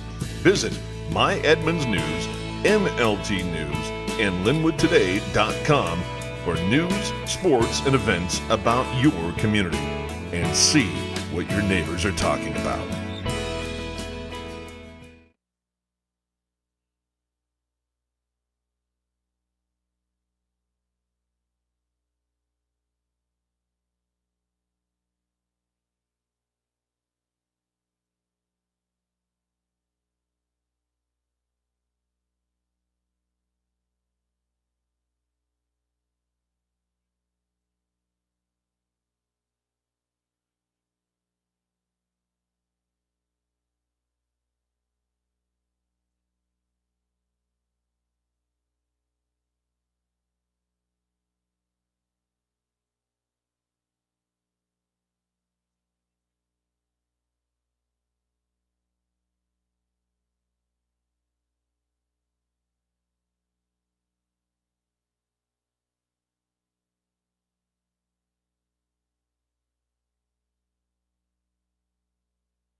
And welcome back. Second half of action is now underway. Peninsula will take the kickoff, running it all the way to the 35 and still looking for more room is number 11, Evan Johnson, past the 50 to the 35 and making a diving save is number 3, the kicker, Will Schaefer. Peninsula, a team that is down by 20 coming out of the half. That's one way to get some momentum going, to take the opening kickoff all the way to the other team's 27-yard line. For a team that had a hard time finding momentum, offensive momentum in the first half, that's a great way to start. You start on their side of the 50, sitting at the 26-yard line, 27-yard line. Seahawks all the way to the 27-yard line, and we're only 12 seconds here to go into the third quarter. Handoff going up the middle and not finding much room. That's number 3, Cameron Lewis. Lewis getting stacked up by Bourget. Barely getting back to the line of scrimmage on that play. Cameron Lewis on the carry for the Seahawks. Lewis now with 6 carries on the night, 16 yards, and a fumble. Actually, they're even going to give him a minus yard on the play. Second and 11. Throwing out into the flat. Ball pops up into the air and is finally caught. Nice job. I believe that is Cameron Lewis over there on the far side of the field as Griffin threw him the ball. He had it pop up into the air and still managed to bring it down and makes a 13-yard gain on the play for Lewis. Find himself in the flats there, wide open. Dump it off to him, have him turn upfield, make some yards for you. Only the 3rd completion of the night. He only had 35 yards passing in the entire first half for Griffin. Gonna look to run it up the middle. That's Lewis. No, that's number 35 this time. Easily going into the end zone is number 35, Kenny Easton. Just like that, 1:09 into the third quarter. Peninsula answering back, getting into the end zone. It is now 27-13. This is just what the Peninsula coaches said at halftime. Says we're going to get the ball, we're going to go down and score, we're going to make this a game. And that's exactly what they just did, and there's 1:09 gone, like you said. 15-yard run right up the middle. That's a prescription for what ails you if you're Peninsula Seahawk here. Jackson in to kick the extra point. Seahawks sideline celebrating still. Kick is up. Kick is good. Meadowdale with 5 possessions tonight. They've scored on all 5 of them. See if they can make it number 6. We'll find out after we come back. You're watching the Sound Live Sports Network. Clogged drain or other plumbing problems? Call Action Jackson Plumbing for 24-hour service. Unclogging most internal drains for just $99 plus tax. Call 425-877-5601 or visit actionjacksonplumbing.com. And welcome back to the Sound Live Sports Network. A 3-play, 27-yard drive capped off with a 15-yard touchdown run by Kenny Easton, his 2nd of the night. And all of a sudden, Peninsula, who has fallen behind by 20 twice tonight, on both occasions they've come back to score a touchdown to bring it within 13. Meadowdale will now see if they have an answer for that, and they're going to be bringing their offense onto the field perhaps a little quicker than they expected to after that very quick touchdown strike. Back deep for Meadowdale, number 1, Jason Butler, number 2, Jacob Jackson. Butler and Jackson back to receive the kickoff. Getting a little bit more chilly here as the game goes along. We can start to feel it up here in the booth. Players, I'm sure, are feeling it even more. That ball is going to stop right around the 10-yard line. Jackson tries to cut it towards the right, then sticks it back towards the left, looking for the sideline. Finally gets pushed out at the 15. Great kickoff on that play. I think Jackson was hoping it was going to go out of bounds. Started to die right at his feet around the 10, and he had no recourse but to just pick it up and make the best of a otherwise sticky situation, and gets 5 yards up the field. Yeah, those things are difficult on the sideline. You have those balls that bounce. That's why you want to try to catch them if you can. But no chance to get to where his blocking is telling him to go, and you just grab the ball and make the best of a bad situation. So Peninsula starting their first drive at the Meadowdale 27. Meadowdale having to go 85 yards if they're going to get a touchdown on this drive. This is one of their worst field positions here, if not the worst. It is, in fact, the worst. Their worst prior to this was their own 20. Let's see what they can do right now. Tinkstead is going to hand this one off. No, he's going to keep it himself again, and this time he's going to get ankle tackled. Might have gotten back towards the line of scrimmage. Not much room there at all. And Tinkstead a little slow to get up too, and he's had a shoulder issue in the past. As kind of keeping an eye on him to see how he's doing there. Bending at the waist there. It looked like it might have been a back problem or something else. But he held on to that ball and tried to make something out of nothing there. I think he would have had, again, better luck if he would have handed the ball off. Tackle Joe Warren on the play, making the stop. They gave him a yard. 2nd and 9 coming up. Going to throw that one out into the flat. Hey, guess who? Zach Plummer for the 8th time tonight making a catch. We've seen that play before. And we've seen that player before. He's made a lot of great plays tonight already. He's going to pick up 6 on that play. He now has 8 catches for 75 yards. They call it 2nd and 3 coming up. 10:08 to go, 3rd quarter. Second or third down? 3rd down and 3. Good catch. They're going to snap this one directly to Butler. Butler looking for room, didn't find much. Peninsula celebrating. They might have just stopped Meadowdale for the first time tonight. And consequently, for the first time, we're going to see the punt unit come in for the Mavericks. Just some pressure coming off the edge there. He can't get the corner. They just smother him, and Meadowdale's left to punt. Be interesting. Is their long snapper the same as their regular center, or is it actually? I think is that Zach Plummer is their long snapper as well. He's doing a little bit of everything here today. I think it's actually. It looks like number 3, Will Schaefer, in there to long snap. That is in fact the case, and Harvey just getting it off, almost blocked. Gets a nice kick into the air. It takes a great bounce for Meadowdale all the way inside the 30. Might even get all the way inside the 25. It does. It's going to stop at the 24-yard line. A 53-yard punt with no return. Drew Harvey's average looking pretty good tonight. Yeah, after what looked like a sticky situation back there, he was able to get one off and let it run. If I'm the Peninsula coach, I'm telling Jack Filkins, I say, you need to get away from that ball a little bit quicker, son. They're only going to get 7 yards on offense, but they made up for it with that nice punt there. So this is exactly what Peninsula was talking about at halftime. Let's score, let's get a stop, get the ball back, go down and score. Let's see what happens here. This is a very big drive for Peninsula and for Meadowdale. Starting at their own 24-yard line. Griffin rolling out. He's going to keep it himself. Cuts back towards the middle. Gets ahead to the 31-yard line. Jeremiah Koo as well as Quentin Bourget making the stop on the play. And he will pick up 7, making it a 2nd and 3.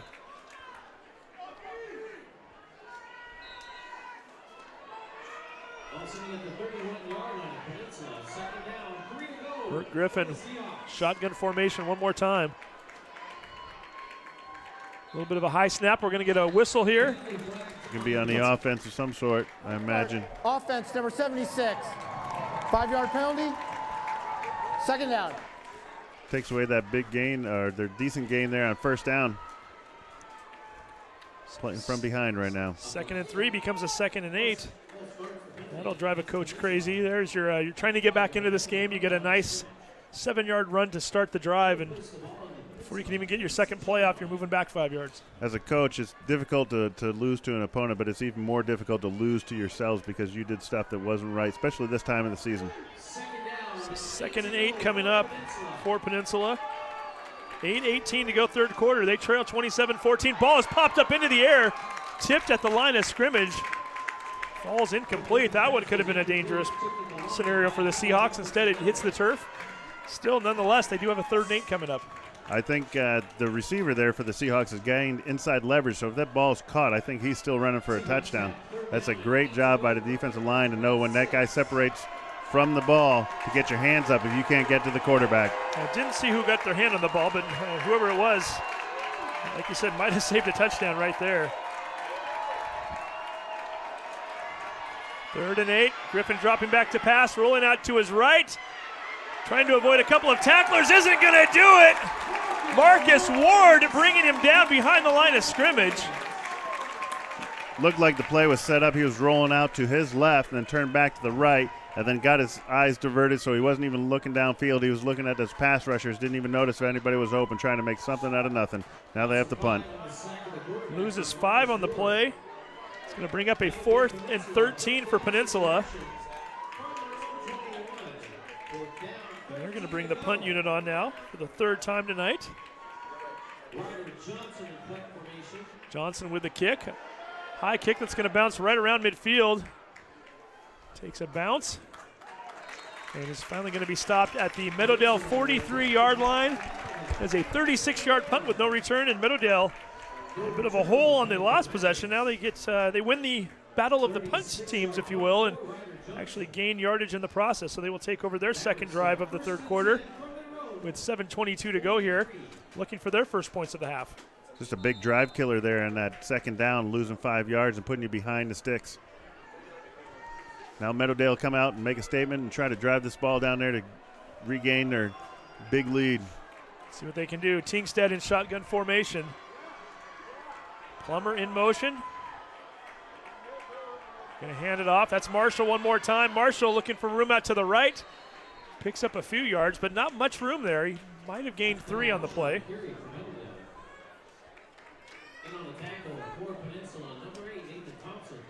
And suddenly Peninsula making some adjustments there. Marshall, they're going to give him 4 on that play. He's gained 6 yards in his last 4 carries after looking almost virtually unstoppable early on in the game.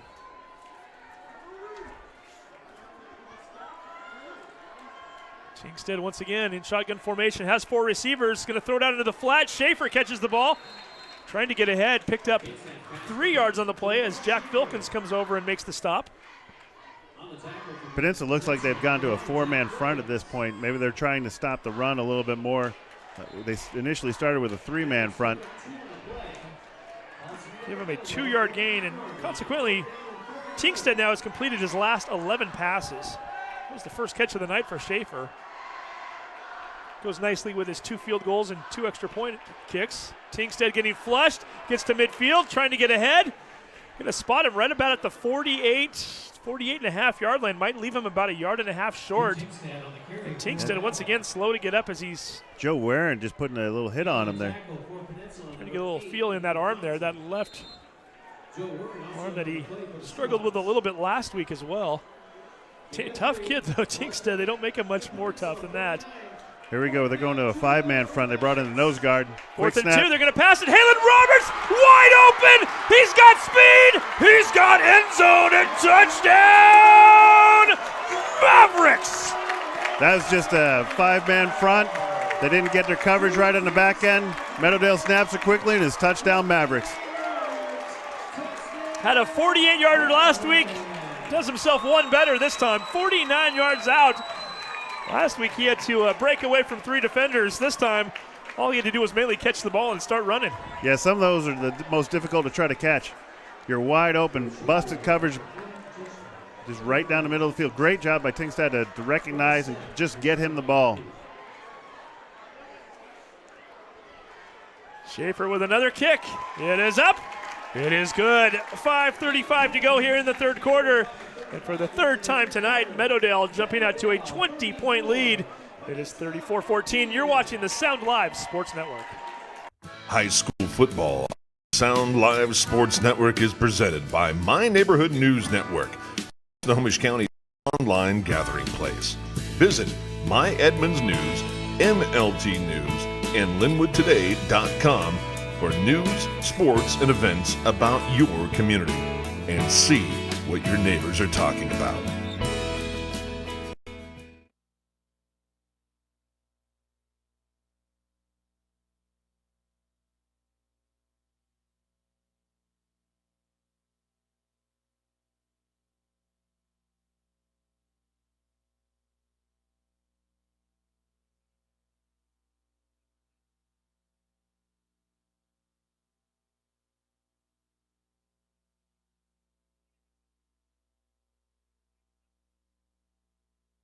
To Twitter.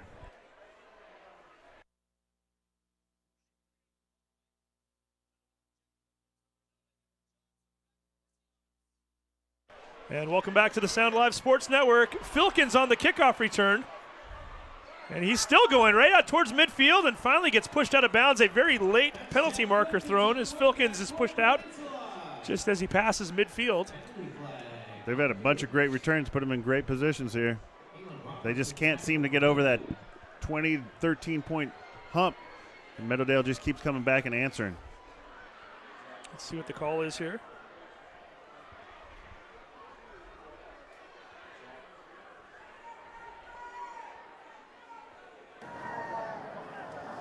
Personal foul. Defense. Face mask. 15 yards will be added to the end of the run. First down. Well, Peninsula last time was a short field. They scored rather quickly. That was on the first drive of the third quarter. This is their third drive, and once again, not going to have to go very far if they want to get 6. They're on the 36-yard line. Well, if you're Meadowdale, you want to put a team away. This is not the way that you do it. See what they can do here with 5:25 to go in the third quarter. Handoff right up the middle. Once again, that is Lewis. Lewis past the first down marker. Right around the 25-yard line. We'll give him 11 on the play. And I believe, Brian, during the break there, you were looking at the O'Day Lincoln score. What do you have for us? So far, it looks like, according to Twitter, if you believe in Twitter, is 21-7 O'Day in the third quarter. I know you fairly well. I know myself. We do believe in Twitter. Absolutely. You got to believe in something. Might as well be Twitter. Why not, right? It is 2016 after all. Oh, and we get a little bit of movement there. Penalty flags on the field. We're going to see who that's called on, both offense and defense. Going a little bit early there. I think it's a tight end on Peninsula, 34. Number 55. Oh. Encroachment on the defense. Number 55 jumped in the zone before the player moved. 5-yard penalty. First down. Alex Maxwell, the sophomore, getting called for the penalty. It's going to add 5 yards on it, and it's still first down, so it's only 1st and 5 now for the Seahawks. Again, Meadowdale, you want to put a team away. This isn't how you do it. Handoff right up the middle one more time. Yeah, that's going to be number 35, Kenny Easton. Easton getting very close to the first down marker. Might have come up just a little bit short. It's going to bring up a second, and it looks as though it's going to be less than a yard.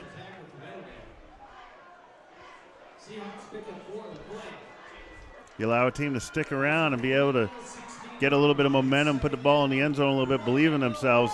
Never know what happens in the fourth quarter. 4:20 left. Here comes another handoff. And this time it's Lewis. Lewis looking for that first down, but I don't think he got it. He may have just barely got back to the line of scrimmage. He picked up a little bit, but still I think just a bit short of that marker. Halen Roberts and Alex Maxwell in on the tackle. We're now down under 4 minutes to go here in the third quarter. Third down and a yard coming up for the Seahawks. This is more than likely 4-down territory here as Burke Griffin, the junior quarterback, hands the ball off. Cantu now getting the carry. Cantu still going.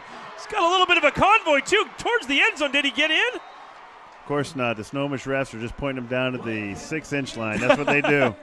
Again, we don't even know where these refs are from tonight. There are a lot of new names for us, and that's going to be a 15-yard gain for Cantu. He's just a football player there making a play, just keeping his legs moving. Surprisingly, according to my records, that's only his second carry of the night. We've seen him make more plays on defense than offense tonight. He did have a 30-yard reception back in the first quarter. And this time, Griffin appears to have kept it himself. Whoever it is, he's into the end zone. Touchdown for the Seahawks. Yep, that's the quarterback sneaking in there. The tendency for Peninsula just seems to be running to their strong side, put that tight end on one side, and they're just running from the center over to the tight end, and that's about it. Meadowdale's got to move their front a little bit or move their linebackers to try to match the men on that side of the line of scrimmage in order to get a good matchup. Didn't take much time again either. We talked about that before. That drive in between touchdowns for Meadowdale and Peninsula, 2 minutes and 23 seconds. So we've still got a lot of football to go here, and this game is far from over. 34-21 is our score. Meadowdale with the lead. 3:12 left in the third quarter. You're watching the Sound Live Sports Network. We are proud to have as our pregame sponsor Edmonds Community College, where students and community are at the heart of all they do. Edmonds Community College is committed to helping our diverse body of students access educational and career opportunities in a supportive environment that encourages success, innovation, service, and lifelong learning. To learn more, visit us at edcc.edu/programs. 34-21 is our score. Game that was starting to look like a little bit, I was going to say a defensive battle, but Meadowdale scored 5 times in the first half. But certainly their Meadowdale defense was able to hold Peninsula in the first half. The second half, a little bit different story, but as you pointed out to me just a moment ago, Brian, they haven't had to go very far either. No, not at all. When you give yourself a short field, and Meadowdale hasn't done itself any favors by getting penalties and not covering on the kickoffs, it makes it a little bit easier for Peninsula. This time of year, you want to put a team away. 22, Ben Stanford will kick the ball off. He's got high into the air, and it looks as though Plummer's going to field that one right around the 29. Very conservatively, just heads towards the sideline. Might have gotten 3 on the return. It's going to have Meadowdale start at their own 32-yard line here with 3:10 to go in the third quarter. Slight adjustment there to the kickoff. Last few times we saw it go on the sideline, dribble on the sideline, and then wait for somebody to pick it up. There was somebody there that time. Yeah, that somebody was a guy who's used to catching that football tonight. Plummer with already 8 receptions on offense, and does a nice job of bringing that one in. And here come the Mavericks one more time. 7 possessions tonight, 6 touchdowns or 6 scores. Not bad. Let's see if they can do it again here. Hand off to Butler. Butler spinning off the first tackler, fumbled the football, and it looks as though Maxwell might have been the one to get on top of it. I think the sophomore very wisely was the one that was right there, and in fact that is the case. Crisis averted there as Butler coughing that one up. Peninsula's definitely playing. They're playing a 4-man front now. They're just selling out to stop the run. One's running off the field here. I'm not sure if he's injured or if he's just in trouble for fumbling the ball. Yeah, Butler, who has had some big games this year. We mentioned he's averaging over 10 yards a carry on the season. We're going to get a penalty right here. Penalty flag on the field. Let's see what the call is here. Meadowdale clapping right now as though it might be against Peninsula. Encroachment on the defense, number 8. Number lined up in the neutral zone. 5-yard penalty, second down. Nathan Thompson getting called in. Hey, if you're coach Ross Vilkins, that's got to frustrate you too. You almost got the ball on a fumble. As it was, Meadowdale loses 2 yards on the play. Then you give them back 5. Yeah, you're looking to gain any sense of momentum that you can. And right now you get them, and you got them behind the sticks, and then you give them a break like that. I know you're aggressive, but let's play smart football. See what happens here. Tinkstead back to pass. Looking, waiting, finally fires it over the head of Harvey. Just trying to get rid of that one to live to face another play. First incomplete pass he's had in the last 13 passes. He had completed 12 in a row before that pass. Brings up a third down here. They have to convert, or else they're going to give the ball back to Peninsula with a couple minutes left in the third quarter. 15 of 19 on the night. Unofficially, we have him at 214 right now for yards passing. Not a bad game for Mr. Tinkstead so far. Not at all. Very versatile, throwing the ball, running the ball. 64, 10-yard penalty, second down. I didn't even see the flag. I didn't either. I was assuming it was 3rd and 7. Instead, now it's going to be 2nd and 17, apparently. Yeah, just kind of looking over the stats here right now, and it looks as though we've got, so we're doing quick math here. Halen Roberts now has 4 catches on the night, 114 yards, I believe. And here we go. Tinkstead getting brought down from behind. Did he cough up the ball? No, he very wisely was able to tuck it away and hold on to it. So part of that 4-man front that trying to stop the run, it also brings an extra rusher than they had before. They went from an odd front to an even front, so that offensive line of Meadowdale has got to be able to make that adjustment. Now with that other center in there, that could be a little bit of a problem. Justin Grosshans, one number 10, bringing down another number 10, coming up with the sack on the play. Actually, he gets back to the line of scrimmage, so no yardage lost, but there's still a 3rd and 17 coming up. Tinkstead firing the ball to Harvey. Timing pattern, Harvey turned around. It was just a bit too late there, split second. It's going to fall to the turf and bring up 4th and 17. Definitely not Tinkstad's best series, that's for sure. So with 1:31 to go in the third quarter, Peninsula trailing by 13. They're about to get the ball back in what should be very good field position as Jack Vilkins drops back right around the Peninsula 44-yard line to receive the Drew Harvey kick.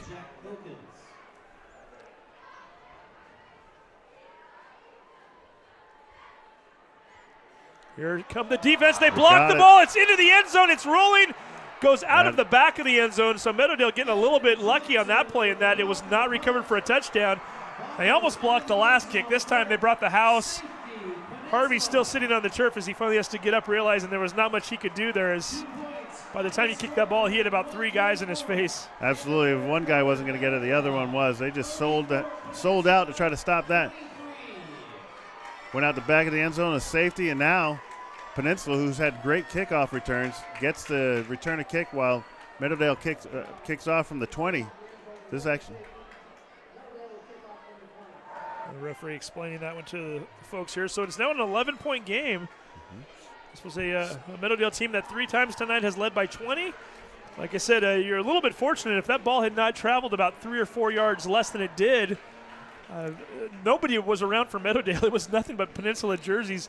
They could have easily had a touchdown on that play. Yeah, that ball traveled 15, 20 yards back, like 20, 25 yards back out of the end zone. A lot of force behind it. Indeed. Here we go. So this game getting a little interesting here, isn't it? Getting very interesting here.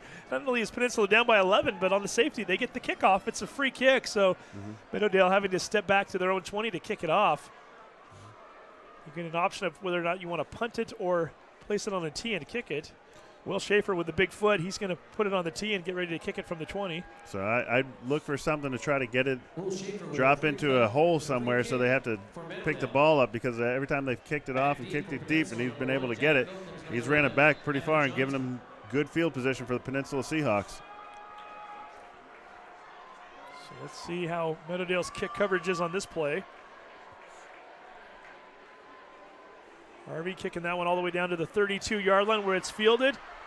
Filkins on the return once again, trying to get behind a handful of blockers, and he's going to get brought down right around the 47-yard line, and a very late flag thrown right at the 49. I'm not sure if this is going to be a personal foul or what, but looked as though maybe a Meadowdale player and a Peninsula player with a little extracurricular activity after the play. Foul, face mask, kicking off, kicking team, 15 yards at the end of the run. Number 23. That's the first down. second time in the kickoff that they've had that penalty called. I don't know if it was on that guy the last time, number 23, Kelby Lewis, but it was this time. Well, you know, and they called it on Zach So, number 23. Yeah. And the thing that's interesting about that, I was watching, So was not near the play, and they threw it. I don't think that was a face mask on the tackle. I think 2 guys got locked up, So and one of the players for Peninsula, and I think he got called for a 15-yard penalty. Yeah, number 29. Michael Foreman. They were away from the ball. Definitely an unnecessary foul. And if you're Matt Leonard here, you're saying we need to put these guys away. This isn't how we do it. This is the 3rd time this quarter that Peninsula has started a possession inside Meadowdale territory. This is the furthest they've been away from the end zone on those 3. This is the 38. Not exactly ideal for the Meadowdale defense.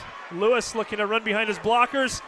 Gets brought down from behind and tackled forward for a gain of 4 yards as Marshall finally puts the stop to him. Yeah, they're not able to get that edge, but what they're doing is they're finding that little cutback lane and living with 3 to 4 or 5 yards every time. And you got to be satisfied with that. Can't break everything for 10, 15, or 20 yards. 52 seconds to go here in the 3rd quarter.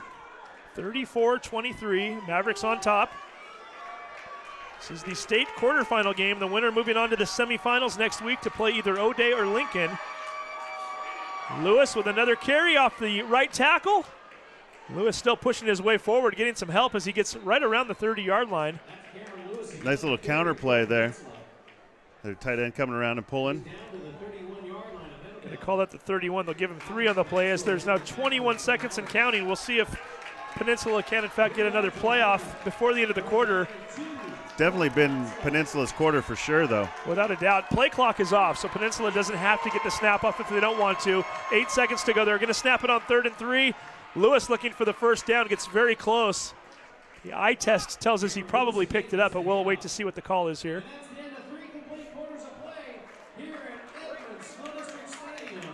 Still waiting to see if the chains are going to be moved. We'll tell you when we come back. 1 more quarter to play. This is a new ball game, folks. 34-23 Meadowdale. Peninsula driving. You're watching the Sound Live Sports Network.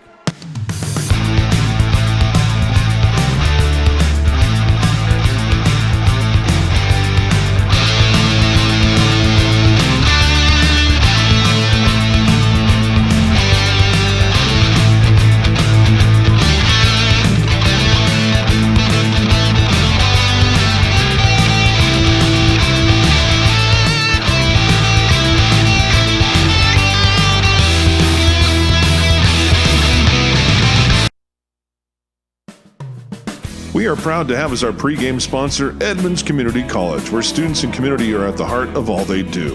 Edmonds Community College is committed to helping our diverse body of students access educational and career opportunities in a supportive environment that encourages success, innovation, service, and lifelong learning. To learn more, visit us at edcc.edu/programs. High school football on the Sound Live Sports Network is presented by My Neighborhood News Network, South Snohomish County's online gathering place. Visit My Edmonds News, MLT News, and LinwoodToday.com for news, sports, and events about your community, and see what your neighbors are talking about. And welcome back to the Sound Live Sports Network. The referees had to measure on that last play. In fact, it was a first down, so Peninsula will start the fourth quarter on 1st and 10. They're also going to start the fourth quarter with a loss of yardage. Jackson Foltz getting through there to slow down the ball carrier. Didn't get the tackle, but did enable his teammates to get there.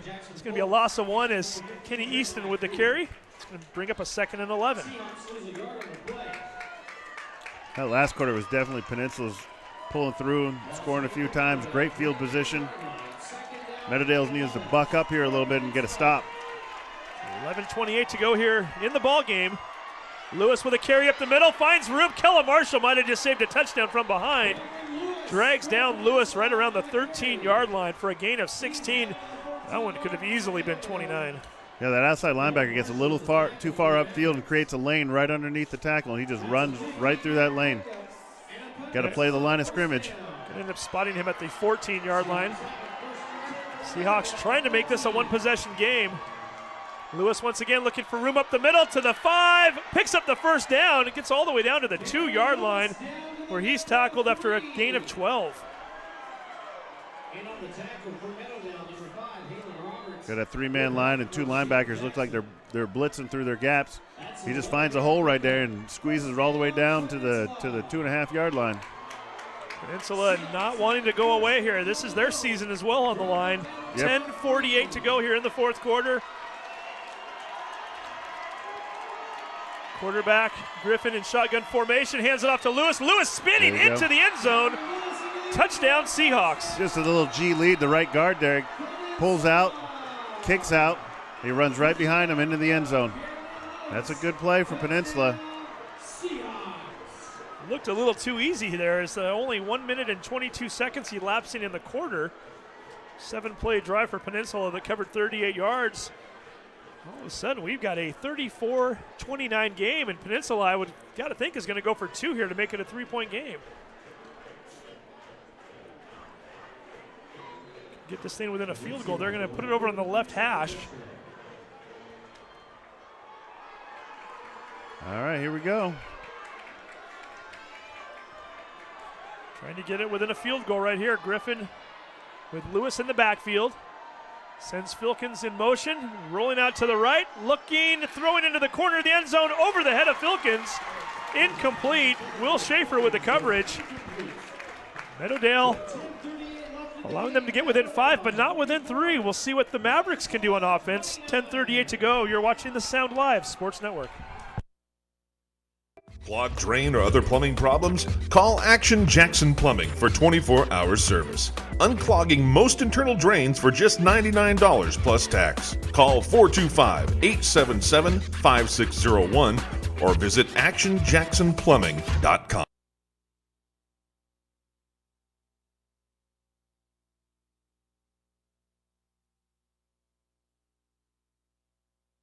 High school football on the Sound Live Sports Network is presented by Neighborhood News Network, South Snohomish County's online gathering place. Visit My Edmonds News, MLT News, and LinwoodToday.com for news, sports, and events about your community, and see what your neighbors are talking about. Steve Willits along with Brian Horn here at Edmonds Stadium. Peninsula, who trailed 34-14 back in the third quarter. They have now scored 15 consecutive points, making this a 5-point game. And now Peninsula ready to kick off. Jaden Jackson fielding that one at the 5-yard line. Running it all the way back out to the 17, where he is met by a couple of defenders, one of which was number 20. That's James Klumker. Klumker making the tackle there. Great judge. 5'8", 140. Well, he didn't look that. He looked bigger than that making that play. He just sized him up, squared up, wrapped him up, and drove him down. Did you just get an update a minute ago from the other game that's we're looking at in the quarters here? I did. Apparently, it looks like it's 21-14 with about 9 minutes left in the fourth quarter down there at O'Day and Lincoln. Got a little interesting down there. Fighting Irish looking to try to win that game. And again, those two teams, the winner of that game playing the winner of this game next week in the semifinals, more than likely on Saturday. Time and location, I should say, to be determined. Tingstead hands that one off to Marshall. Marshall might have gotten to the 20-yard line. And boy, Peninsula's defense, which only gives up 8.5 points per game on the season, they are getting tougher and tougher as this game moves on. Yeah, they're not believing in the pass at all right now. They're selling out to stop the run. This is a perennial playoff team, too. They've run into the buzzsaw that is Bellevue the last few years. I mean, I think they missed last year, but for years before that, they've played some playoff football. These kids know what to do. 3 straight years they lost to Bellevue in the playoffs. Meadowdale, 3 straight years losing to Eastside Catholic in the playoffs. I know what that's like. Yeah, you've been there before, right? I don't want to talk about it. That ball was almost pick-sixed. Wow, what a great break on the ball he had. They tried to just run that little out route there, and he just tried to the Jack Filkins, the coach's son, just recognized that, planted his feet, and just came right up trying to get that. Well, that's a pick-6 if he can hold on to it. He knew it, too. So Drew Tingstead, who had 12 consecutive passes completed in a row, has now thrown 3 consecutive incompletions. Needs to break that streak right now. 3rd and 8 coming up at their own 20. Peninsula fans starting to get a little bit louder now as they're noticing the momentum is changing. Drew Harvey with the catch. Does he get the first down? He needed to get to the 28. I think on the ref on this side, I think he does. I think that's your matchup right there. If you're Meadowdale and you want to throw the ball, trip set to the right side. Needed 8 yards. He picked up 9. The referee on the far side was standing on the 27. Initially, I was looking at him thinking he might have been short, but the ref on this side, he had the best view, and his opinion matters the most. Harvey with his 2nd catch of the game now. He has 18 yards on the night. Plummer going in motion, 1st and 10. Snap directly right to Marshall. Marshall hiding behind his line. Tries to go outside. Jack Filkins doing a nice job to slow him down. He's just selling out from Jackson his Reed comes over to stop him. Yeah, Filkins is coming from his safety position there. They look like they're in a cover 2 with the 2-high safety, but he's coming down at the snap each time to run support, and he's just wrapping up and catching him at the line of scrimmage or behind it, which is opening a huge window for our guy number 12, Drew Harvey, if they're willing to throw it. So we're going to see what they're going to do here. 2nd and 11, 8:48 to go here. There he is. There's Harvey one more time, catches it at the 35. Makes a nice little move against number 26, Campagato, and he gets ahead all the way to the 38-yard line. Doesn't quite get enough for the first down. He picks up 10. It's going to bring up a 3rd and 1. I think the Meadowdale coaches are seeing that too. We got like 12, 15 players on the field here. Oh. They didn't let them have time to substitute, or we got to sort this out. There was like 27 people on the field. Not counting the refs, right? That's correct. Timeout. Peninsula, first charge of the half. It was called before the flag was thrown. Therefore, there is no foul for illegal substitution. I'm guessing what probably happened there, Ross Filkins recognizing it right before the snap, unbeknownst to the other referee who threw the flag, told the line judge over there, hey, wait, I need a timeout, and that's what the call.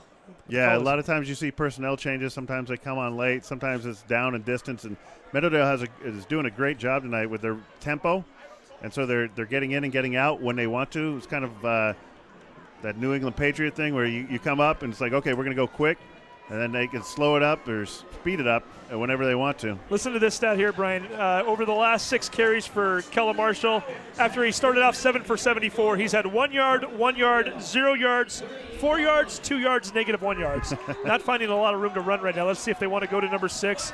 Maybe Tingstead keeps it himself to try to get the first down. 5-man front here. Tingstead trying to lunge forward, and he gets it. He does. Needed 1, picks up 2.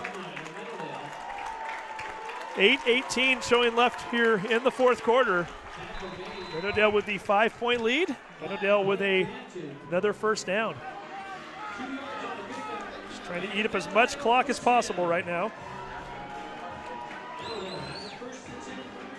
It's a drive that started at their own 17. They've converted 2 third downs here. 7th play of the drive. Jashawn Butler.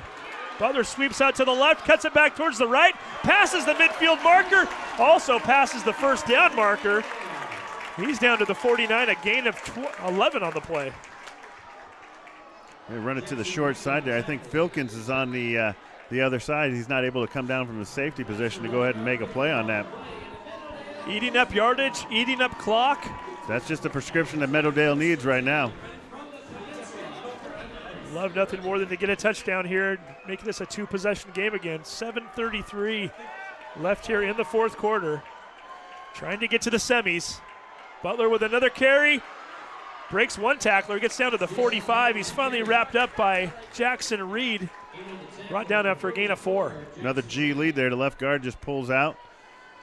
Left tackle blocks down, leads the way. Get a couple yards, that's all you want. Keep the clock going, keep gaining yards. Positive momentum. 7:05 to go here, fourth quarter. 2nd and 6 for the Mavs. Got Schaefer and Plummer out to the right. Roberts out to the left.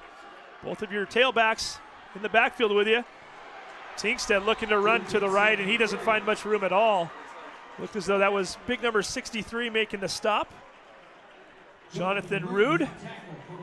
Number 8 also coming in to help out. That was Nathan Thompson. Looks like he was blitzing off the edge there. Just came hard off the edge and just followed the quarterback with the ball. Tinkstead didn't have a chance. Tinkstead 15 carries on the night so far. Getting quite the workload for him. Down to 6:23 now. 3rd and 9. They've already converted 2 third downs on this drive.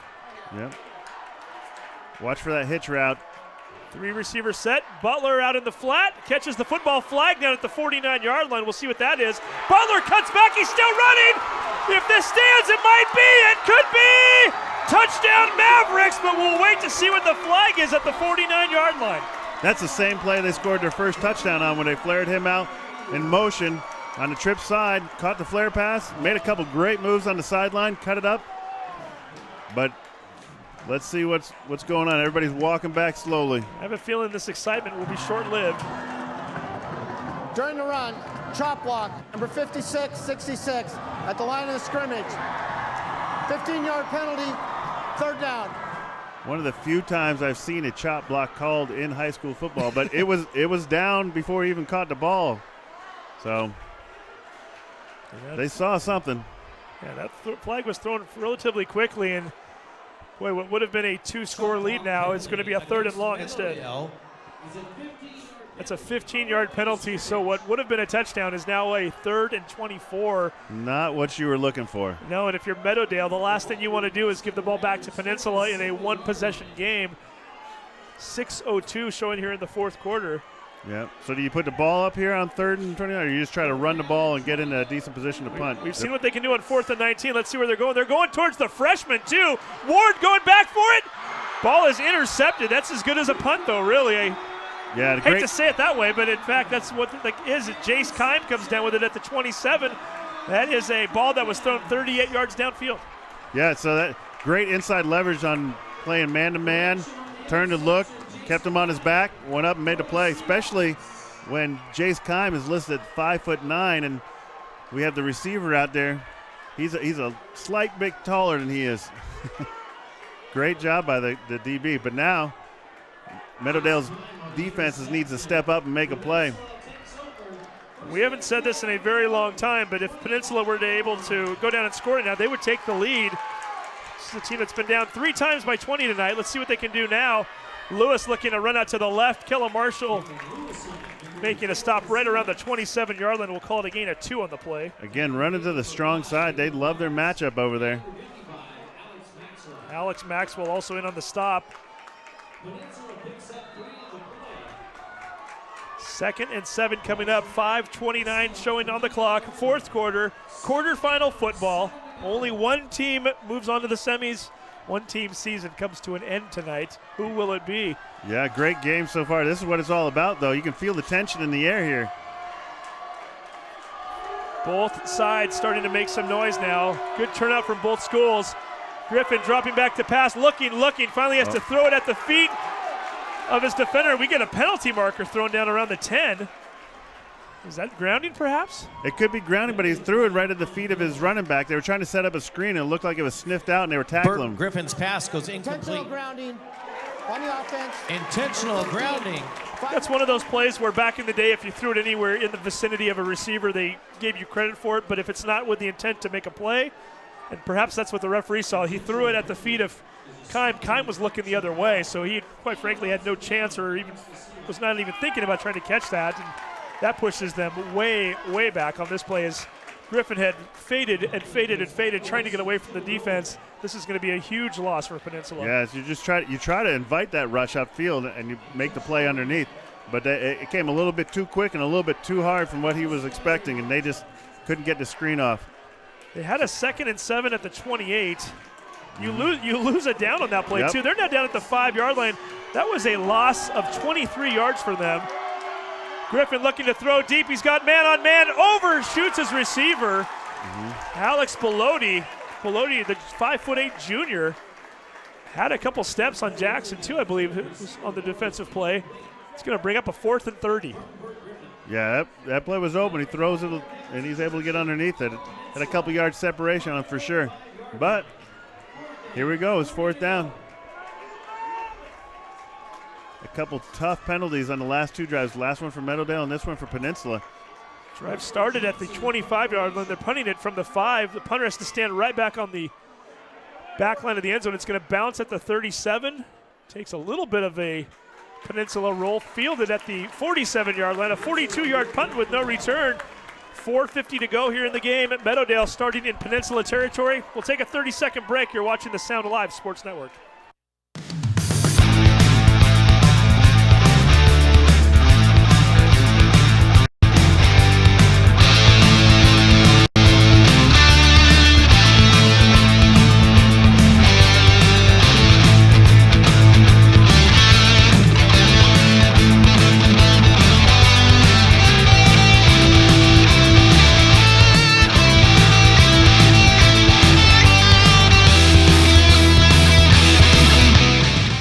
Welcome back. 4th quarter excitement here at Edmonds Stadium. Jashawn Butler taking the first play of this drive off to the left. Doesn't find any room. Stays in bounds, so the clock continues to tick. No gain on the play. 4:37 showing right now as Meadowdale looking for another score perhaps to make this a 2-possession game. Peninsula looking for a quick stop so they can get the ball back in the hands of their offense as they trail by 5. You're just going to run that play clock down, too, as low as you can. Just keep running it down. Drew Tinkstead looking over to the sideline.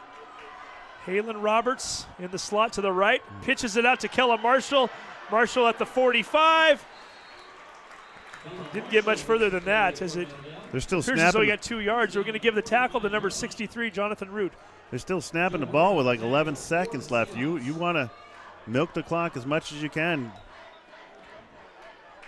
And we're going to get a timeout with 3:59 to go. Let's take another quick 30-second break. You're watching the Sound Alive Sports Network. High school football on the Sound Live Sports Network is presented by My Neighborhood News Network, South Snohomish County's online gathering place. Visit My Edmonds News, MLT News, and LinwoodToday.com for news, sports, and events about your community, and see what your neighbors are talking about.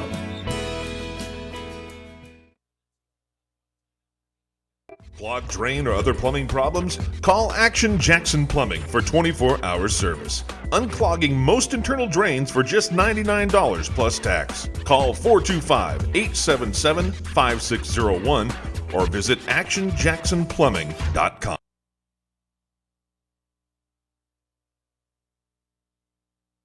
And we are back here at Edmonds Stadium. They've put a few seconds back on the clock, so there's still 4:05 remaining here.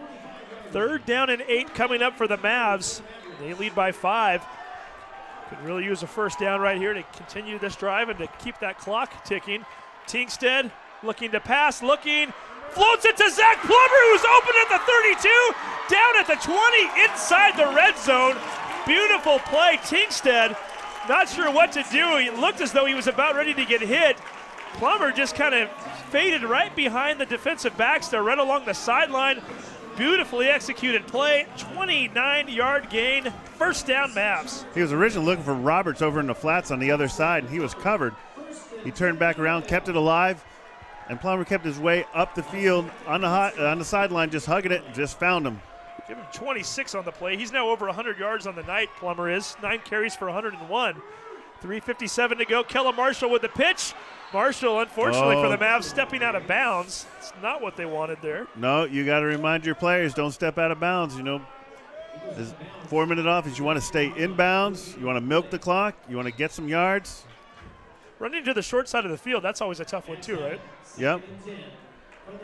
But they could be breaking tendency or doing something a little bit different. They might like something that they see that way. So 3:52 and the clock is now stopped. Keep in mind, Will Schaefer already with 2 field goals tonight. If they need him here, could potentially give them an 8-point lead.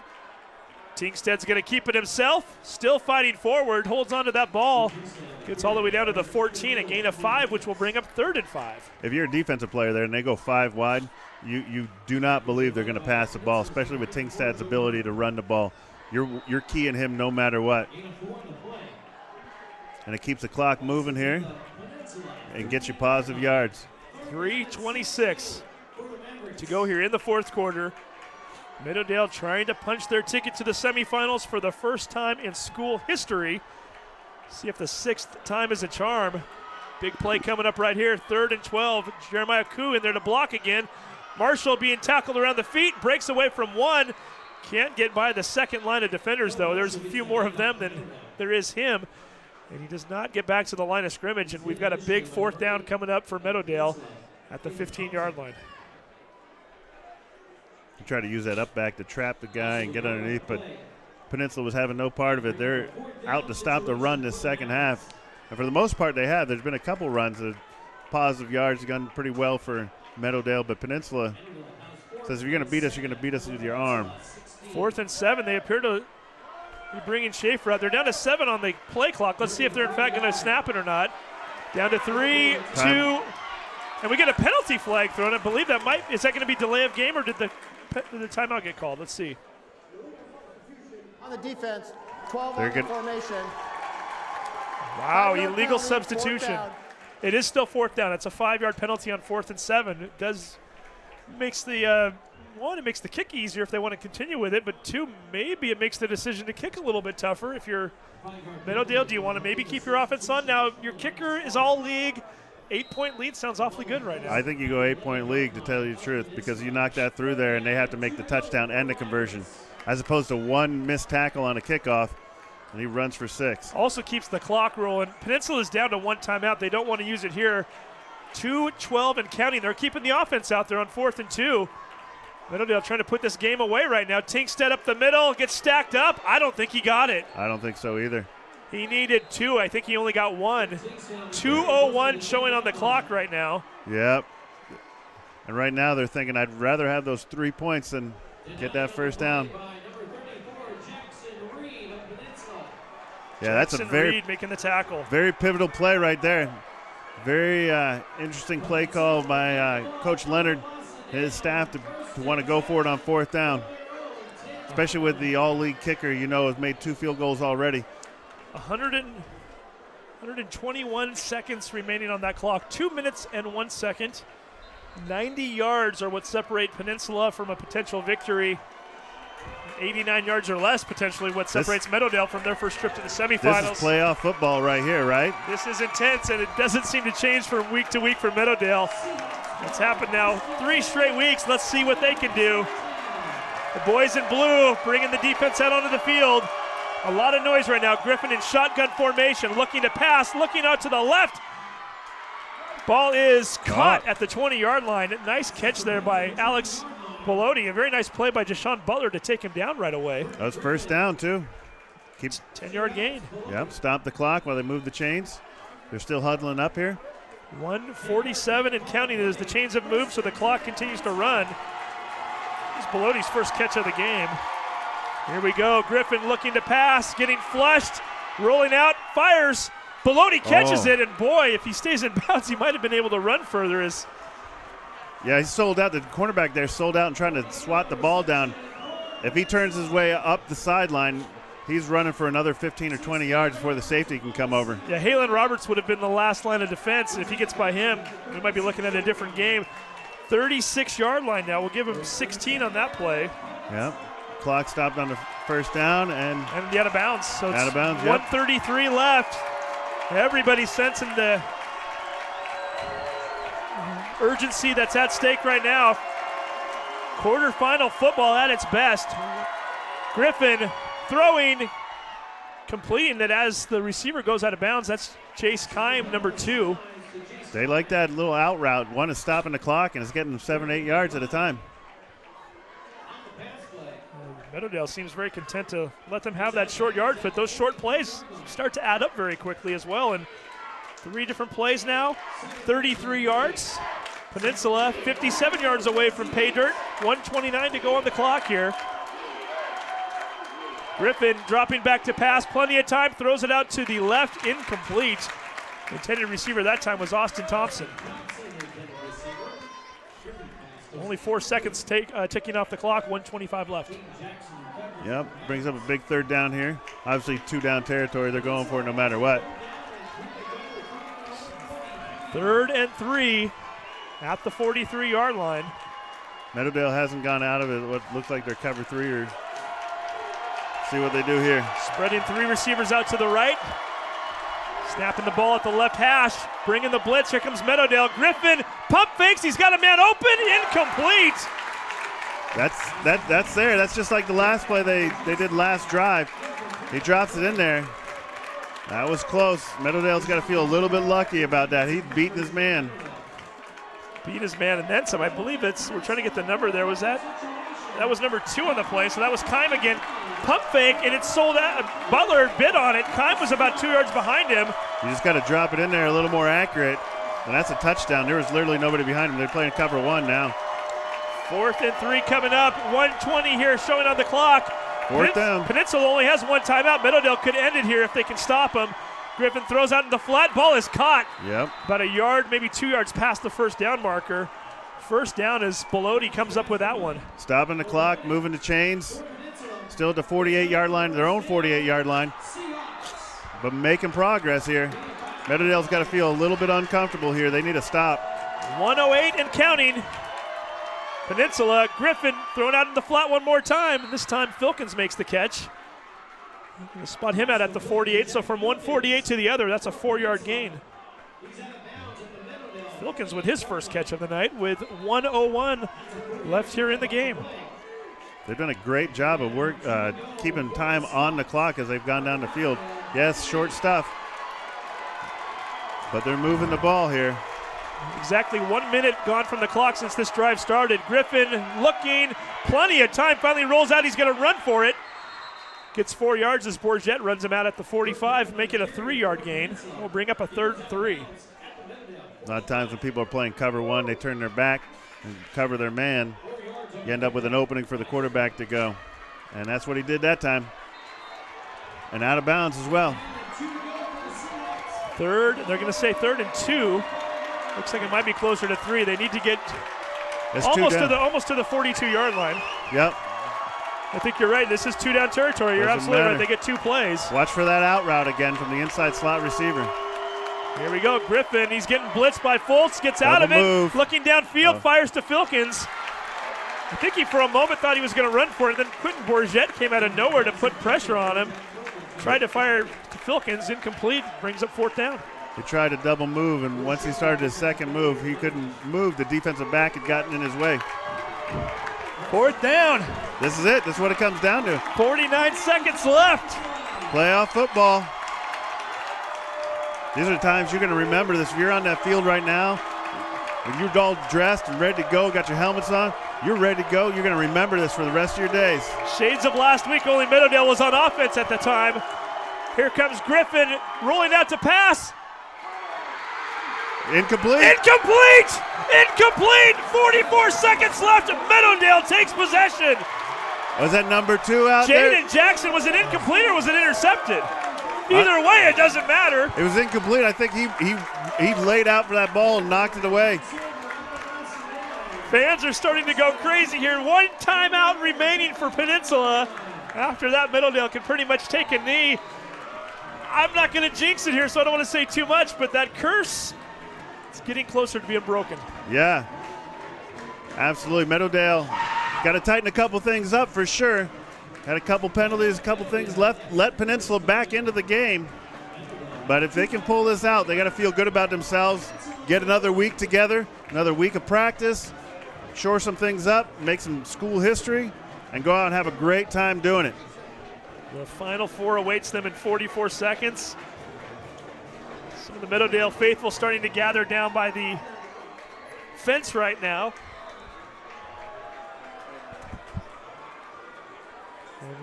Here comes Meadowdale right.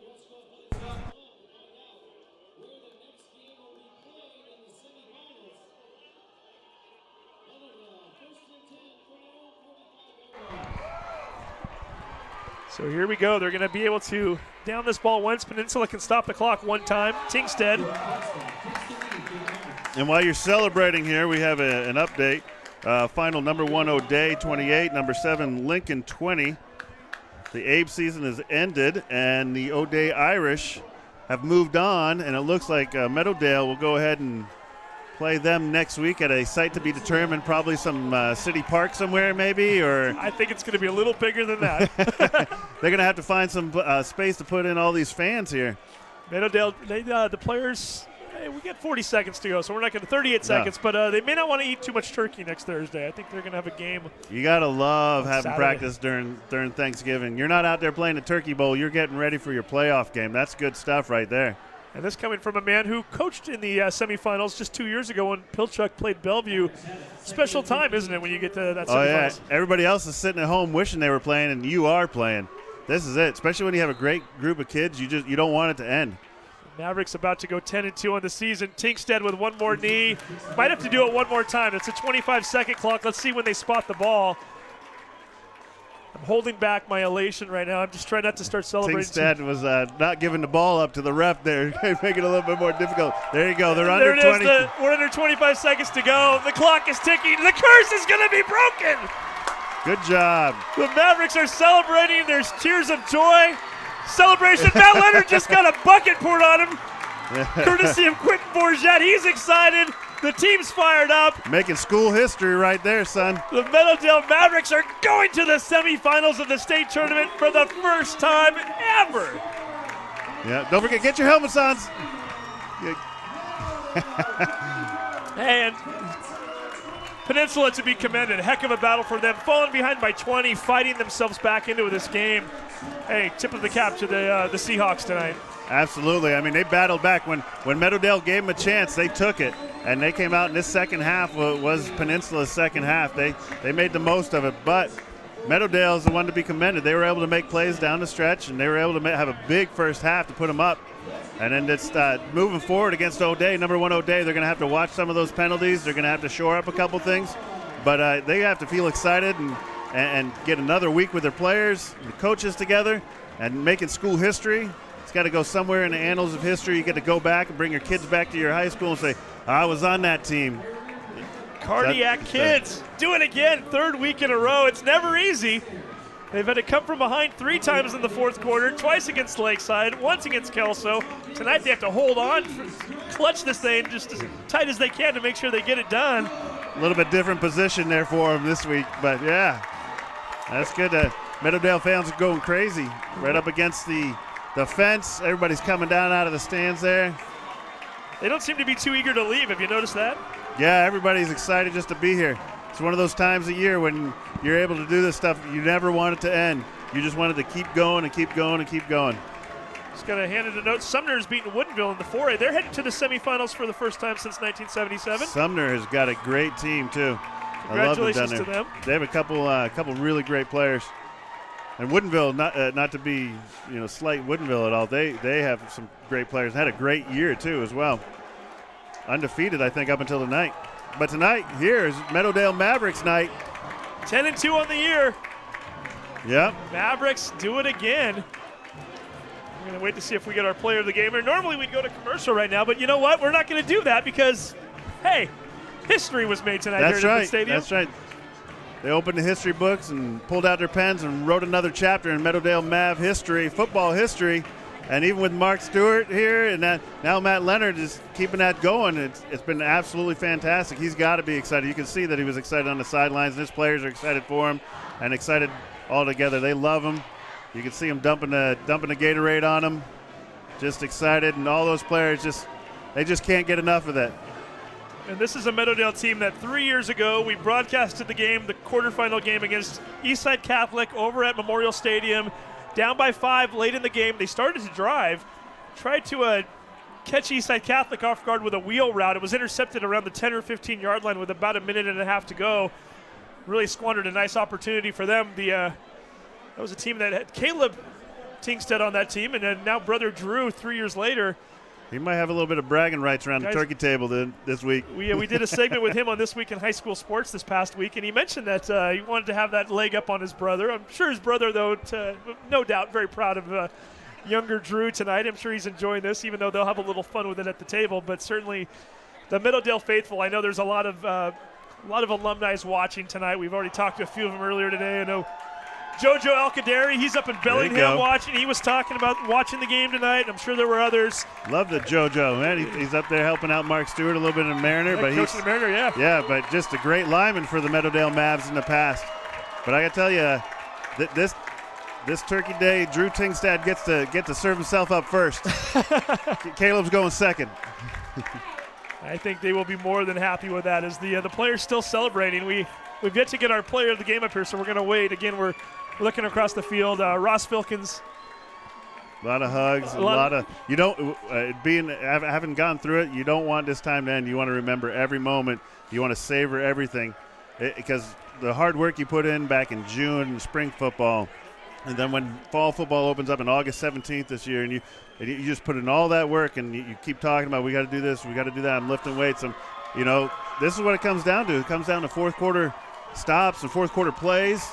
And you're able to make those, and you're able to move on, and that's playoff football. Now, when your Marysville Pilchuck Tomahawks went to the semifinals 2 years ago, I'm guessing, I don't know this for sure, but I'm guessing the coaches poll probably had you guys picked to win Wesco that year, right? Coming into the season, you guys knew you were pretty stacked and everything. That's correct. We had a couple years in a row we had been picked to win. Meadowdale in the coaches poll this year was picked to finish tied for 4th in their division, not the conference, the division. Now they're in the Final Four in the state. Yeah, that's pretty special. They've done a good job up there. That means probably a few players have stepped up and made plays and made a name for themselves this year, because you don't get this far without having more than just one player out there being able to make plays. And usually it's a younger player stepping up and making plays, or your quarterback or running back or some wide receivers just coming up and being able to grow a little bit in your program, understand what you're doing, and then go do that. And we got a familiar face up here. Normally we try to work up some new guys, but when he has a multiple touchdown reception game for the 3rd time this year, we got to bring this guy up. We're going to give him the microphone. I think he knows what to do with it. And we're going to, first and foremost, we got to get the picture again. We could probably just pull out a file and use an old picture of Mr. Zach Plummer, because he's done this before. Well, let's get the photo here. Here you go. This one, never been more happy to give this one out. Zach Plummer, player of the game, and more importantly, Zach Plummer, you're going to the state semifinals. Congratulations. Yeah! Sounds pretty good, doesn't it? Yes, it does. Enjoy that there. So, hey, we got to talk about the final play of the first half. Yeah. You guys had us all a little worried up here. The clock's ticking. You still have a timeout. You're not using it. We're thinking, what's going on there? And take us through the play after that. We'll get that microphone up to your mouth. We actually called a run play from the sidelines. And a quarterback, Drew Tingstad, he played a heck of a game. He checked at the line because he saw something he liked, and I ran the bend. And it happened to be open late, and Drew did a great job of keeping the play alive, and that really sealed it for us. By the way, Coach Dan Taylor was over here trying to film you here a second ago. I think works at the school, the entire school enjoying this one, right? First time in school history there, Zach. Yes, definitely. Hey, big night for you. It seemed like you only had, 30 catches on the year. You had 9 tonight. Were they doing something differently that you guys were noticing that just created openings for you all night? What was going on? Yeah, I mean they kind of left that over the middle for that hitch wide open, and we saw that in film, and we took that. And Drew was talking to me earlier today when we were watching film at lunch, and he was telling me, you know what, you're gonna have a big game. We're gonna have to rely on you, and he really stepped up. He put it on his receivers, and I couldn't be prouder of everybody. Coach Horn, you noticed they were watching film at lunch today on the day of the game. You got to like that as a coach, right? Absolutely. You want your kids watching huddle, walking around with their phones, looking at it, seeing what's going on, what's happening. But I noticed that hitch play, you ran out a few times. You just catch the ball. You're the inside slot receiver, catch the ball, make your way upfield. Every time it's 10, 12 yards. They were just giving it to you. Yeah. Hey, these games are never easy for you guys. Fourth quarter, the last 2 weeks they were comebacks. This time you guys had to kind of hold on for dear life. Yeah. What's going through your mind on that sideline as Peninsula starts to march down the field? Well, we were, our Coach Al, brought us through at the beginning of the playoffs, kind of a team exercise before our first playoff game. And he told us, hold the chain, and everybody linked arms, and we all looked around at each other. And you know what? We're yelling on the sideline, hold the chain, hold it tight. And you know what? Our defense really stepped up tonight. It was really impressive. We were all kind of, I think, in the back of our heads thinking, okay, we've done this, 3, 4, whatever, how many times come back. And you know what? It was kind of nice to be on the other side of it, but it'd be nice if it was easier. I've seen a hashtag used quite a bit on social media this week, break the curse. Yes, break the curse is because we have a sort of a quarterfinal curse. Well, we used to, at least. There you go. He's already got broke that down. the curse. Yeah, and you know what? That's huge. We had one of our coaches who is not coaching this year but working for the Seahawks, NASA, and he came in before this game and he told us, I was on the 2007 team that didn't get a chance to break the curse, and he said, we have an amazing opportunity tonight and that we should go take it, and we did. So not only for NASA but other alums, I think, and this is one of those football communities, especially at Meadowdale, where it's tight-knit. People leave, but they never really fully leave the program. Yeah. What does it mean for you guys to be able to do that for them? I mean, I think a lot of them are watching right now. What's the message for the your fellow Mavericks / Chiefs out there who might be watching this? You know what? It's so cool to look through the halls before the game, because we get there at 3 today, and we have 45 minutes until we do our first walkthroughs and our team meetings. And I always walk the halls, and a lot of the guys do, and just look at the pictures of all the teams that we've had in the past and the state teams and all that. And tonight I was thinking, wow, this is all on us to make them proud, if they're watching or if they care. And I couldn't be happier. I'm elated right now. Yeah, it's got to feel good to go down and you write a new chapter in Meadowdale Maverick football history. This is a new chapter. This is something that hasn't been done before. You guys, you'll carry this with you forever. Yeah. That's got to feel really good to be able to go forward and do that. Now, Brian here coaches at Marysville Pilchuck. He had to go against Bellevue in the semifinals 2 years ago. Tell Zach who they're going to be playing next week. I don't know if he's heard this yet. Okay, so we had fourth quarter came down, and O'Day won 28-20 against Lincoln. So you'll be playing O'Day Irish, #1 team in the state. But I think you guys shore up a couple things, and I think you guys got a chance to go. I mean, at this point, you're just worried about yourselves and just moving forward. And, I mean, what does that mean to you? What is your preparation going to be like this next week? You know what? It's going to be the same as usual. It's the same as a normal game. We talked about that all this week. There's a lot of hype with Break the Curse and all that. And we were just thinking, you know what? Act like it's a normal game, because it is a normal game. It's our last home game at Edmonds Stadium. You know what? We just need to come up and play our game. And earlier today on the board, the first thing written, Coach Leonard writes down, accept the challenge on the board. And so you talk about O'Day, #1 team in the state, and I guess we're ready to accept the challenge all next week and all. Hey, do us a favor, by the way. Don't eat too much turkey on Thursday. Yeah, well, hey, you never know. You got your own turkey bowl coming up you got next a big week. game coming up. Hey, Zach, I'm going to let you get down there and enjoy this. Hey, thanks for coming up as always. You've always been gracious with that. Congratulations on what's been a fun season so far, and more to come. Yeah, you can change it to Broke the Curse now. Yeah. There we go. So get that hashtag out there. Congratulations. So Zach Plummer again, 9 catches tonight, over 100 yards, 2 touchdowns. He is our player of the night, and we will wrap up here as Meadowdale 34-29 victory. Brian, takeaway from this game tonight, 5 possessions early in the game, 5 scores, and they have to hold on for the victory. And we'll get Brian back over here so he's on camera there too. Yeah. And just enough to – and Zach's going down the stairs, and the fans are mobbing him right now. Absolutely. I don't know if he's going to make it back into the locker room or not. I think they're going to let him, but they're not going to let him before they hit the shoulder pads a few times on the way down. But great night for the Mavericks. Absolutely. They came out on fire, and they really accepted that challenge. Like he said, they came out and did well, and then they were able to hang on in the second half. Peninsula did give them a run, and Meadowdale did give them a couple chances to get in there. But going against the #1 team in state next week, They're going to have to iron some of those things out, but I think it sounds like Coach Leonard's got them on the right path. They're watching film. They're working out the mindset, everything. At this point, you just want to spend another week with your brothers and another week with your coaches and everything. You just want to make it – you want it to keep going no matter what. So this has got to be a great time for them. They're making history, and every practice that they have at this point is a practice they haven't had before. So it's fantastic. You're practicing the week of Thanksgiving. This is awesome. And you're okay with that? Absolutely. Yeah, there's only 4 teams in your division that are practicing that week, and you're one of them. So you got to feel good. So we should remind everybody one more time here in case they weren't watching earlier. Format has changed this year. In the past, this usually meant that you were going to the Tacoma Dome. That is not the case this year. The Tacoma Dome is the finals. Semifinals will be at an alternate site to be determined.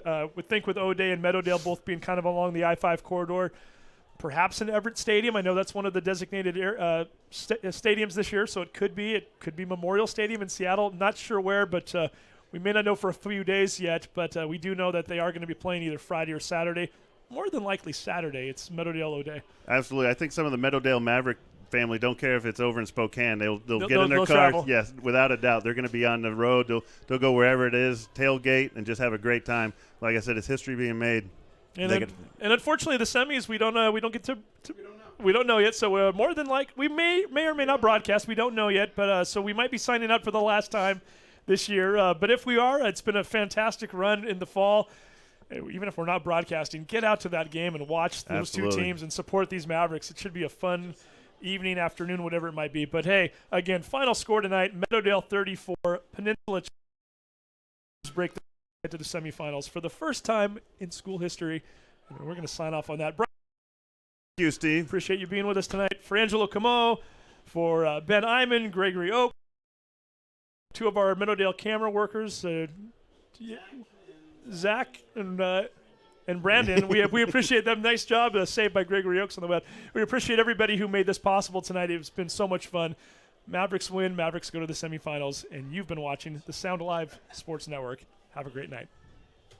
High school football on the Sound Live Sports Network is presented by My Neighborhood News Network, South Snohomish County's online gathering place. Visit My Edmonds News, MLT News, and LinwoodToday.com for news, sports, events about your community, and see what your neighbors are talking about.